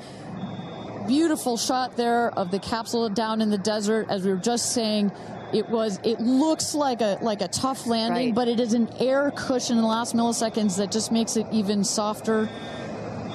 I will also note the parachutes landed very close to the capsule. That's just an indication that there's not very much wind out here today. A beautiful day for a launch and landing.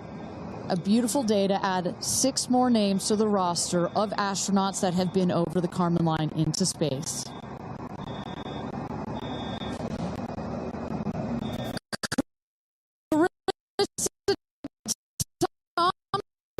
Thompson, what's the view from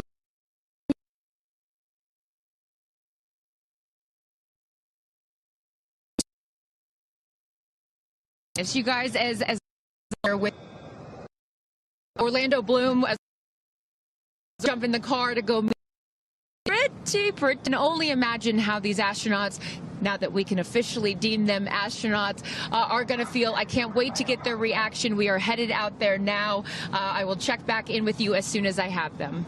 Sounds good, Carissa. And as everybody can see, she is those recovery crews are screaming out there. So we actually send them out as soon as we spot the capsule.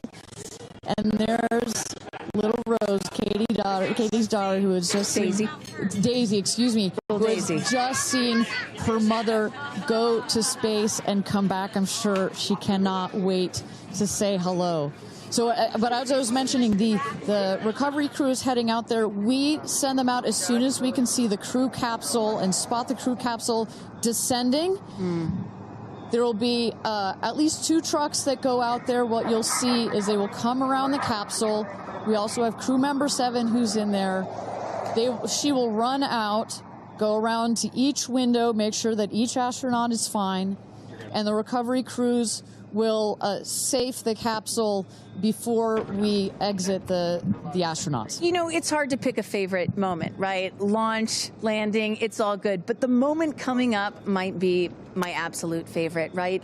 It's the moment the recovery team gets out there, then all the friends and family, and we get to see the astronauts emerge from the capsule, and we get to hear what they thought from the last, 10 minutes or so that they were up in space. And I think one of my favorite things that I've ever seen in covering space, certainly with Blue Origin, was that moment for William Shatner, Captain Kirk, as he emerged from the capsule. And this is exactly why you want to send people that are not just professional astronauts into space. What he said was so moving that day. 100% agree. But it's not just the astronauts that are here that are being moved by this event. We've got Tabitha that's with some of the friends and family out there. Tabitha, give me an update from the viewing platform. I mean, not a dry eye in the stand, I tell you right now. Chloe, I just want to know from your perspective, that moment What was it like? I don't think I realized how emotional it was going to be, and I literally had chills all over my body from the second it launched until the moment I just saw it land. And it's sort of hard to explain because I don't think you would be that emotional, but it's incredible. It takes your breath away. And I feel like I have all this adrenaline and I'm just standing here. Right? It's very true. Same. It's really, first of all, we're so thrilled that the girls are safe and everything went so well. And so that's a relief because, I'm sure there's a lot of nerves up there, but to hear the girls screaming and having such they said they saw the pink moon. Yeah. I heard the audio. I was like, that is the coolest thing. I So cannot exciting. wait to get the footage from inside And to to see hear, that. I want to hear every little emotion that they had, and we can't wait to see the footage from inside. What are the chances? The pink moon, the rocket launch. It's so exciting. It's a great day. It's been a pretty phenomenal day. So when are you guys going up is the real question. Oh my gosh, I don't know, but this made it a little more enticing. Never. Right. That's you what can I go. You can go on behalf of the rest of us, but thank you. I think we'd all drag you off of the tarmac before we let you go up. But I like you being an observer. Okay. Yeah. Yeah. Well, we love being able to share this experience with you, and thank you for sharing how you feel out here with our audience. So it's been really, really incredible. So yeah, the emotions are high because it's so exciting and energizing. And gosh, Kristen, Ariane, I don't know what to say. I did cry. I didn't think I was going to cry, and I cried. Tabitha, I love you putting them on the spot there. Chloe and Chris, are you guys going up? Keeping up with the Kardashians in space. We're waiting for it. That's the all next all lady launch. Well, thank you so much, Tabitha, for that. And you could see that. You can hear that. You can hear from Tabitha. Even she is emotional and has tears in her eyes. When you're down here for one of these launches, and Carissa, when we get her back on the line, I'd love to hear her thoughts on this. The intensity and the energy and the emotion out here, even though you're in this remote place, but it all gathers here in this valley, and it's really intense. No matter how many times I've seen all 31 of our launches, it gets me every time. Well, anytime somebody says, I don't get it, what's so exciting about space? Come to a launch. Come see a launch in person, and then you'll change your mind. And, I'm just, as we await the moment where these astronauts emerge from the capsule, I'm reminded of what William Shatner said on his mission. He said, "What you have given me is the most profound experience I can imagine. I hope I never recover from this." And I love that. I hope I never recover from what I just experienced. And one of the neat things about this is these women were not in space for several days where they had time to get acclimated to it. They only got 4 precious minutes of weightlessness. And so that high, that feeling of, ooh, I want more of whatever that was, is still so fresh. And you really get to see that when they step out of the capsule. We catch our astronauts. I mean, their minds are still in the process of being blown when they come out of the capsule, and Carissa is going to capture those moments for us shortly here after we get our recovery crew. You see there some of the friends and family have already started lining up there, while the recovery crew, you've seen some images. As I mentioned, they're safing some of the systems on the capsule. We want to release all of the excess air and gas that created that nice air cushion. We'll remove the parachutes, make sure nothing gets tripped up. Also, we reuse those parachutes. And then crew member 7 will take the stairs up to the hatch. It's like a good 3.5-ish feet off the ground, so it just makes the getting out of the capsule that much more comfortable.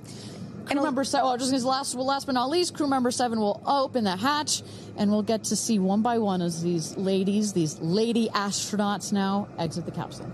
And a lot of people are probably familiar with seeing, NASA astronauts or Russian cosmonauts emerge from a spacecraft after a long-duration flight on stretchers or, glorified. They need some assistance because they've been exposed to zero-G for so long. Not these astronauts. They're not going to need any assistance. That's one of the beauties of a suborbital spaceflight. You feel great. You don't have to deal with space sickness, right? Exactly. And that's, to that point, this flight, because you're basically going straight up and then over the Kármán line and straight back down, some astronauts, I think you had mentioned your mother may have She may have gotten a little sick up there. a little sickness up there. You don't in this one because it's just once up and once down. And you get that nice zero-G floating sensation, and you buckle back in. You don't have it's not as extreme. So do you have an astronaut that you're looking forward to hearing from the most? It's really hard to pick. Yeah. I have to say I'm a huge Katy Perry fan, so I'd love to see what her feelings are. Also, as a mother, our kids are close in age. What does that feel when you have young children? You saw her get so emotional in her pre-flight interview. Is she still is that still the weighing emotion, or is she still just oh my God, I saw the stars, I saw the curvature of the earth? What's going to come out of her mouth, but really her heart? And is that Jeff Bezos out there right by the capsule? Kind of hard to see. That is correct. That is Jeff Bezos, our founder, on the left, as well as Sarah Knights, our crew member 7. And I just want to thank our viewers for joining us. NS-31, New Shepard's 31st mission to space, our 11th human space flight. From all parts of this flight, for the booster, for the capsule, for our astronauts, a completely successful flight, one of the smoothest flights we've had so far. And we're now just awaiting the opening of the hatch so we can get some views from our 6 new astronauts. Phelps. And I would imagine Lauren Sanchez in seat 1 will be coming out first. That is correct. They'll go. She's in seat 1, which is next to the left. The left window there. She will go first. And then last in number 6 is Kerianne. That is the window on the right. Side canyon.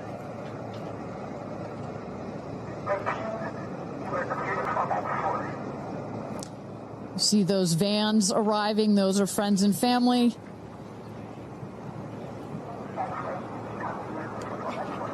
And that's Kerianne looking out the window, in the window to the right there.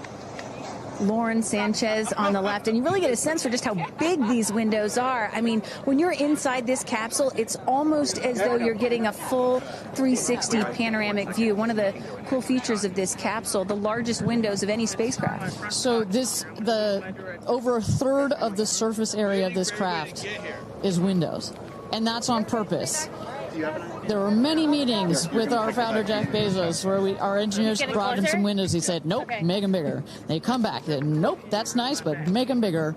And what you get here, why is that so important? So many of our astronauts have said, when I got out of my seat, I looked outside my window, and I turned around, and I looked at the other 5 windows, and my brain created a panoramic view, a panoramic photo of it, because so much of the capsule is windows, and it makes for just an incredible experience.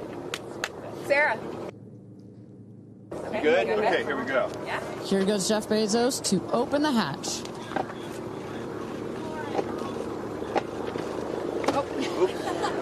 She didn't really close it again. Come on out, guys.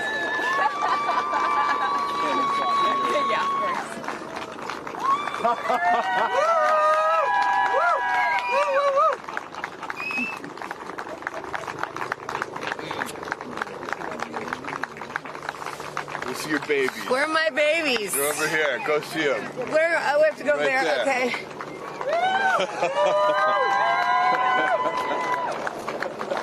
Katie! Woo!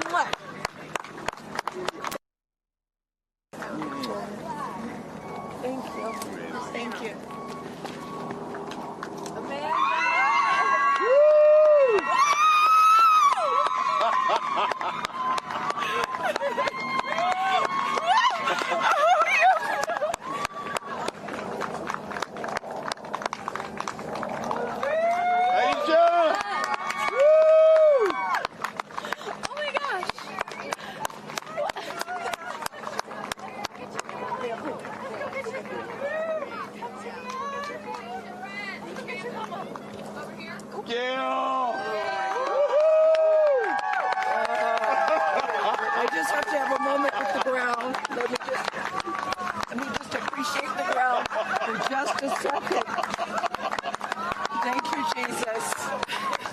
my God. That was amazing. Yeah. It was amazing. Oh, I'm so proud. So proud of you. Oh, there we go.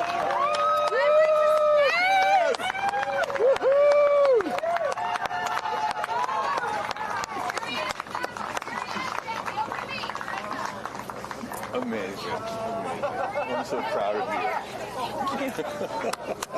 Kerianne, we got your big love here. Come right around the bushes here. Woo! Come on. I can't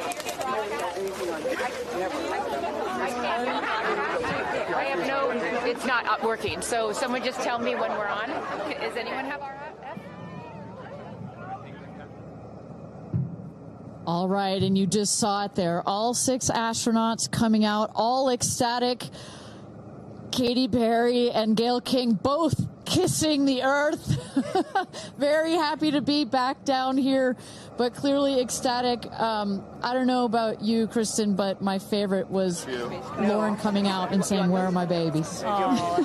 And I also loved Katy Perry holding a daisy, I believe, and holding the daisy up to the sky after her daughter Daisy. Sweet moment. With that, let's turn it over to Krista Thompson standing by outside the capsule. I don't really have words for it. Oh my God, Lauren, I want to cry just seeing you.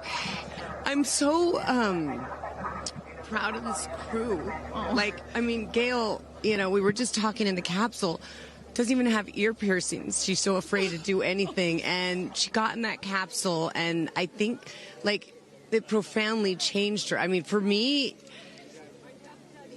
I can't put it into words, but, like, I looked out the window, and we got to see the moon. And it was pink. Was it pink? Full moon. It wasn't pink, but it was almost full. And Earth looked so, it was so quiet. It was just quiet. And is it what you expected?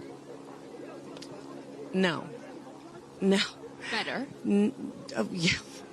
I don't think you can describe it. Because, you know what I was saying? It was like quiet, but then also really alive. And you look at it and you're like, we're all in this together. Like, that's all I could think about is, like, we're so connected, more connected than you realize, because you just see right here, you see, like, you know, states and all these things that, like, divide us, but we're not. And what is your emotion? What makes you emotional? Joy.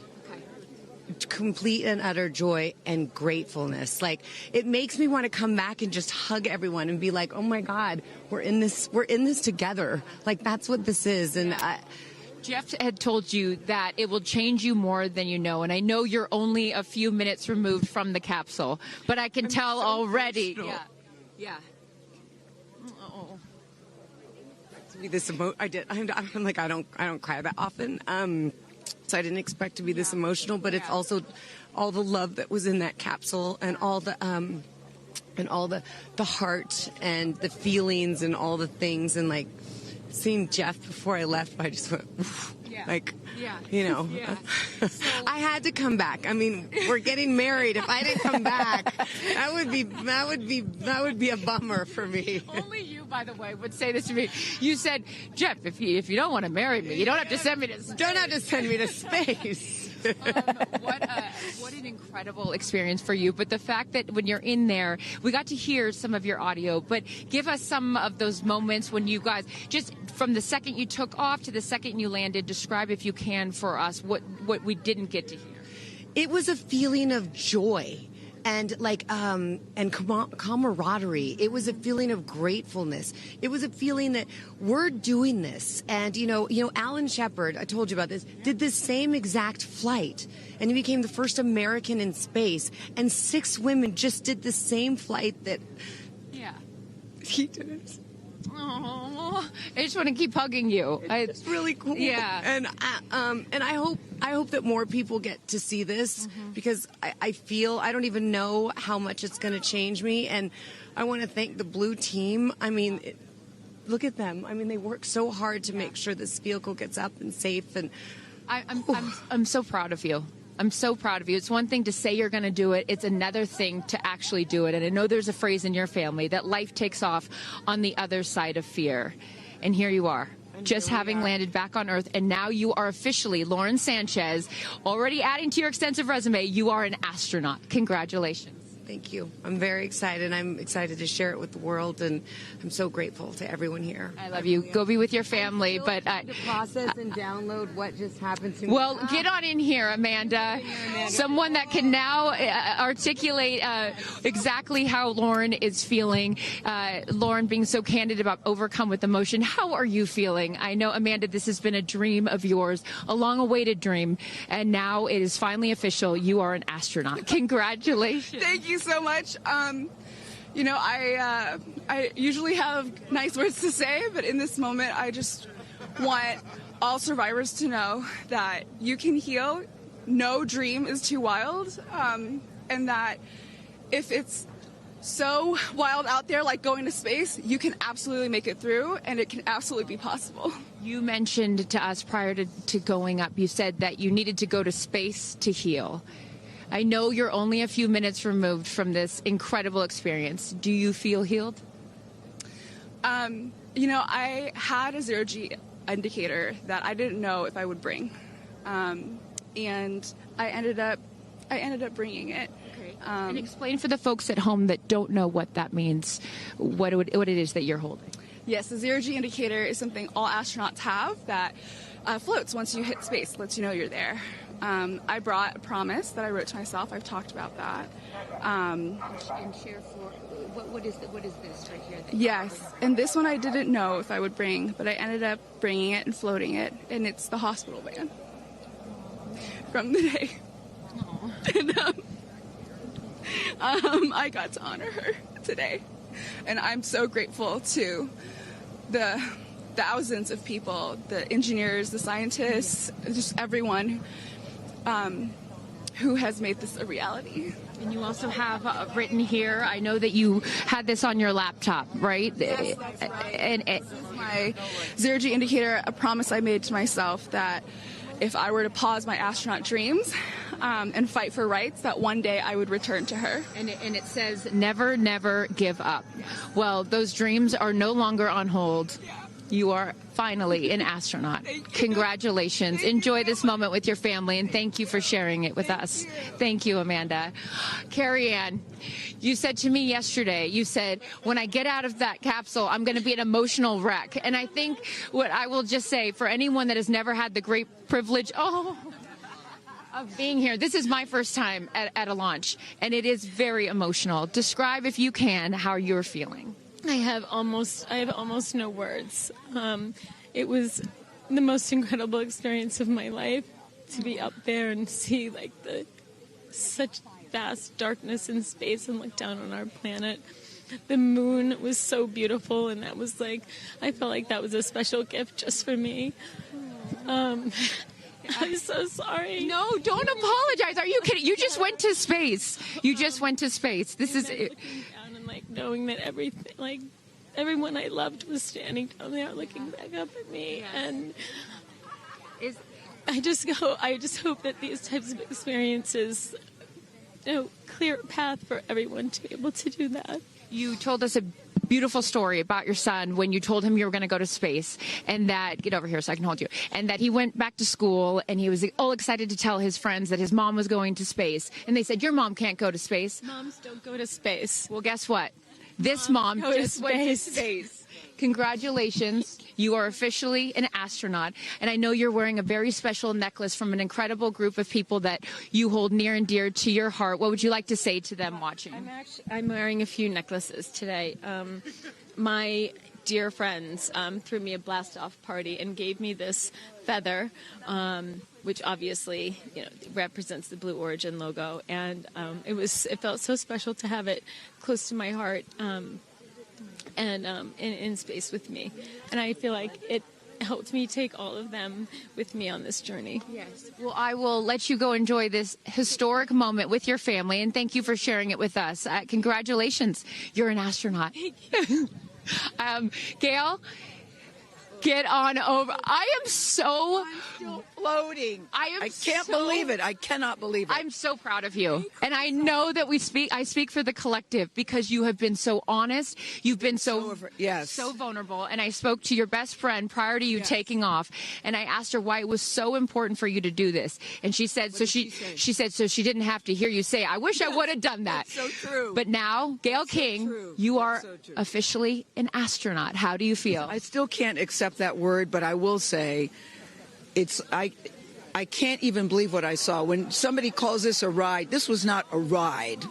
What happened to us was not a ride. This was a bona fide friggin' flight.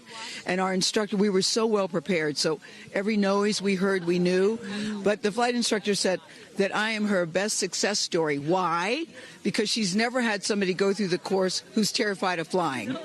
Everybody who's gone through the course is somebody that it's been a lifelong dream. They wanted to do it. So she said, I'm her best success story.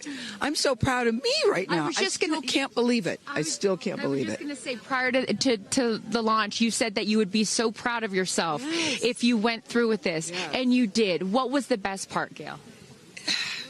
It's oddly quiet when you get up there. It's really quiet and peaceful. And you look down at the planet and you think, that's where we came from? And to me, it's such a reminder about how we need to do better, be better. Do better, be better human beings. And what do you mean by that? Processing. Well, it's so nasty and so vitriolic nowadays. And I mean, if everybody could experience that peace that we had up there and the kindness and what it takes to do what we did, all the people that it took to get us up there and get us back safely, I'll never, ever, ever forget. And when we were up there, have you talked to Katy yet? I have not. Okay, when we were up there, after zero G is very difficult. You know, all the training about this is how you get in the chair and this. I look like a friggin' moose getting in the chair. It was like, just let me get in the chair. Let me get the seatbelt on. But, you know, we had a very do this. How would you describe it? It's very difficult because you're floating.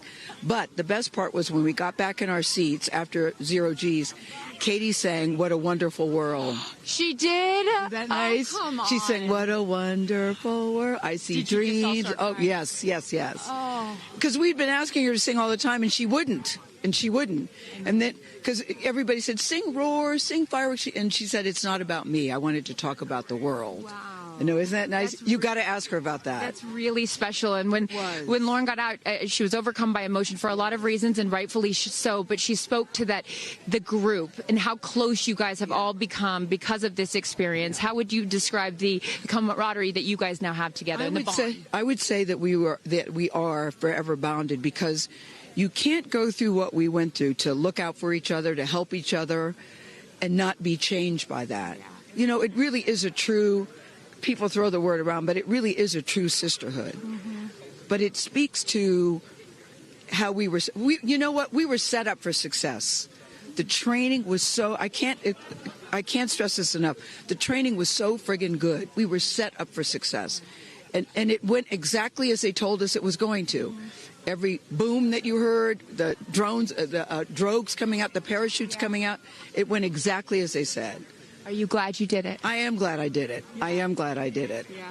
I am very glad. I have no regrets about doing it. What would you say to people watching right now that are scared, that are fearful of anything? What would you say to them? Well, I just said I'm stepping way out of my comfort zone, because this is so not like me. I said up there, I might now get my ears pierced. I've always been afraid. Which is great. I love that you've never had your ears pierced. No, even Hootie at the training center. You don't have your ears pierced? I go, because it hurts. Oh, my gosh. But I mean, for people that are afraid, Eleanor Roosevelt once said, courage is doing something that scares you, but you do it anyway. And I stepped out of my comfort zone in a way that I never thought was possible for me. Mm-hmm. And now that I've done it, I really do feel I can take on anything. Anything. Congratulations, Gayle King. You are an astronaut. Thank you, Chris. I am so excited for you. I'm so excited for you. And I'm going to go with you to get your ears pierced, because I want to get another hole right here. Go enjoy this with your family. Thank you so, so much. Aisha, oh my goodness. Congratulations. Congratulations. You are officially an astronaut. How do you feel? Also, how do you look perfect after just going to space? I mean, my goodness. I will never be the same. I mean, when you get up there and you see the Earth, and it's so beautiful, and it just fills the screen, And it's not just your window. It's like everybody's window. And there's no boundaries. There's no border. There's just Earth. It's incredible. You know, Gayle is so honest that this wasn't her dream, but this was a dream of yours. How do you feel now that you just achieved it? Like I picked the right dream. And when we landed, I said, Exuma, I'm good blue comm, but I'm ready to go back. Wow, really? Yeah. What was the best part for you? The best part for me, actually the whole thing. But we got in and we counted down from 10. And then I started to hear some singing. And when we lifted off, everybody, you could just feel the energy in the capsule. And when we got up there and we got out of our seats, we all just looked at each other. And there was this moment, and I can't wait for people to see it on the video, but there was a very special moment between all of us. And it's just beautiful. It's so beautiful. Yes. Where is your grandfather? Your 92-year-old grandfather, who I know you were so excited to bring. What did he say to you when you got out of this capsule and got to see him for the first time? He said, I was really worried for you, but then Oprah squeezed me. Oprah has a way of making us all feel just a little bit more at home and a little bit calmer. I know your father is watching down on you, and he is your angel. What do you think he's thinking right now in heaven? I think he was like, woo! To have the opportunity to have flown his star in my flight bag and to have a perspective that very few people get to have of Earth, I just feel a renewed connection to everything in life and where we are, and I can't wait to go back out there and pour what I've learned into the world. You have given so much to so many, and I know there are a lot of people watching right now, some young boys and some young girls that are inspired constantly by you. What would you like to say to them? Dream it, plan it, and go and do it. I never really thought I could go to space, although I really wanted to go. And today just confirmed that dreams are real, and sometimes reality is wrong. Your dreams just came true. Congratulations. Go enjoy this with your family. Thank you for sharing your experience with us. Katy. No, you're not the crier of the group. Feeler of the group. No, you are not. I'm crier. I'm going to tell you something right now. You are officially an astronaut. Thank you so much. How do you feel? I feel super connected to love. So connected to love. I think this experience has shown me you never know how much love is inside of you, like how much love you have to give, and how loved you are until the day you launch. We had these incredible shots of Daisy watching you as the rocket, it'll make me cry, as the rocket's going up, and she was so proud. Just kept saying, Mommy, Mommy. And I know you'll feel the same way when you watch it. And you brought a real-life Daisy up. That's it was right. important for you, not only because it's your daughter's name, but why else was that important to bring it? Daisies are common flowers, but they grow through any condition. They go through cement, they go through cracks, they go through walls. They are resilient. They are powerful, they are strong, they are everywhere. Flowers are, to me, God's smile, but it's also a reminder of our beautiful earth and the flowers and God's smile and the beautiful magic that is everywhere, all around us, and even in a simple daisy. So to really appreciate it and remember it and take care of it and protect it. Gayle shared with us the song that you sang when you got up. What a wonderful world. Why was that important to sing that particular song? I've covered that song in the past, and obviously, like, my higher self is always steering the ship, because I had no clue that one day I would decide to sing a little bit of that in space. But I think that it's not about me. It's not about singing my songs. It's about a collective energy in there. It's about us. It's about making space for future women and taking up space and belonging. And it's about this wonderful world that we see right out there and appreciating it. This is all for the benefit of Earth. You have done so many incredible things in your life, selling millions of records, selling out stadiums. Where does this experience rate for you? This experience is second to being a mom. Wow. Yeah, that's it. That's why it was hard for me to go, because that's all my love right there. And I have to surrender and trust that the universe is going to take care of me and protect me, and also my family and my daughter. Because, like, I am full up from being able to get that gift of being a mom. And to go to space is incredible. And I wanted to model courage and worthiness. Mm-hmm. And fearlessness. You did. You said you wanted to go to space for the fearless women in your life as well, your sister and your mom. Yeah. What was their reaction when you got to see them after you got off the capsule? I have only seen my mom, and I was like, "Are you okay, Mom?" She just knew. She knew. She was totally okay, and I'm sure she was speaking in tongues underneath her breath, as she does all the time. She would do that for anything else, but definitely today. But she was so super confident. My mom, she has this thing where she can see. I mean, even down to the name of, like, the capsule being tortoise. I know you spoke to all of your fans about that the capsule's named tortoise, the feather on the side, that, you know, the symbol of Blue Origin, all of those gave you confidence that this was the right thing for you to do, correct? Yeah, because I just asked for a sign from the heavens, from my angels, and they're like, well, here's the feather, which is what your mother calls you, and if that's not enough, the capsule's named Tortoise, which is your second nickname that your mother calls you. And I'm like, okay, I'm going. Yeah. I got the message, and I'm gonna get the message. Before I let you get back to your family, I just have to ask you, describe for us, because you're so brilliant at putting, you know, words together and describing moments that we can all appreciate later. How would you describe the moment when you took off and then the moment you landed? The moment, I mean, it is the highest high, and it is surrender to the unknown, trust, and this whole journey is not just about going to space. It's the training, it's the team, it's the whole thing.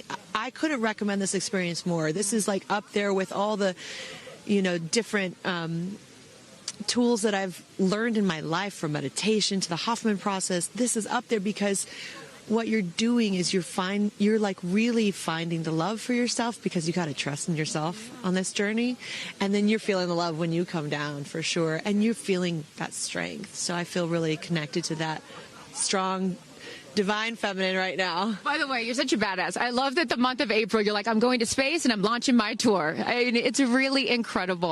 Now I know I'm asking this question for your fans. Will you write a song about this experience? Oh, for sure, 100%. And not only that, I got to reveal my set list for the tour on a butterfly. How apropos. Incredible. Just flying in space. I don't know if anyone's ever in space. I don't know if anyone's ever done that before, so I'll just... Well, there's a lot of things that you have done first. You are now officially an astronaut, and let me just tell you, on behalf of everyone here at Blue Origin, our webcast, and everyone, all of these individuals that put this incredible thing on, congratulations. Thank you so much. Thank you for sharing your experience with us. Is it 10 out of 10. That's my review. 10 out of 10. You definitely go for it. 10 out of 10. Thank you, Katy. Congratulations. All right, you guys, so many fun moments that we'll continue to see as we get the footage. But I'm going to send it back to you and let these incredible astronauts enjoy their time with their friends and family. Thank you so much, Carissa. Wow. Kristen, I mean, 6 inspirational women in their own right, eloquent. I could not be that eloquent coming down from space. You know, you heard Katy Perry saying 10 out of 10, but number 2 experience only to being a mother. What were some of your takeaways from what we just heard? You know, Gayle King used the word sisterhood. I'm feeling the sisterhood today.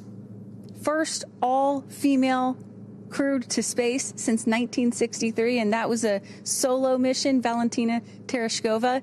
And I'm with an all-female broadcast team here at Launch Site 1 in Blue Origin. Ariane, it has been a complete honor to work alongside you. It has been such an honor to watch all of the things that these women and their loved ones have said about what this experience means to them, because I am a firm believer that if you don't understand why people come out here to watch a space flight, it's just because you haven't seen a launch yet and you haven't been a part of this experience. And I truly believe what we witnessed here today is something that will continue to open up spaceflight and this experience for all of humanity and our little ones at home. 100%. You know, I said it earlier. You can't be it if you can't see it. And to see these 6 women go up and the roles that they have played before, but I can't wait to see the roles that they play afterwards in their way of telling this story for the world to hear, to experience, to see. This is just the beginning. So I want to give a shout out to them, because as you saw, that is coming out of your comfort zone, whether you wanted to go to space or you're like Gail and you didn't anticipate it. Thank you for trusting yourselves and to their families and trusting their loved ones with Blue Origin. We are very proud to do that. I'm so proud of Gayle King, too. I wonder if she's still afraid to fly on airplanes after flying to space. Have we cured her of her fear of flying? I don't know. We've cured her for getting her ears pierced. So there we go. Baby we'll take steps. that one. Let's start with that one after this not so baby step. Aw. Look at that beautiful shot. And now the party starts, right? Can we pop some champagne and celebrate a little bit later? Let's do it. It's only 9:20 a.m. It's not too early. 5 o'clock somewhere, baby. All right. What an incredible day. Just for all of us, for our astronauts, for our Blue Origin team. It was an honor to fly you to space. And if you would like to follow in the pioneering footsteps of these astronauts and purchase a seat to space, visit blueorigin.com and click Fly to Space. Your own journey to visit the Kármán line is much closer than you think.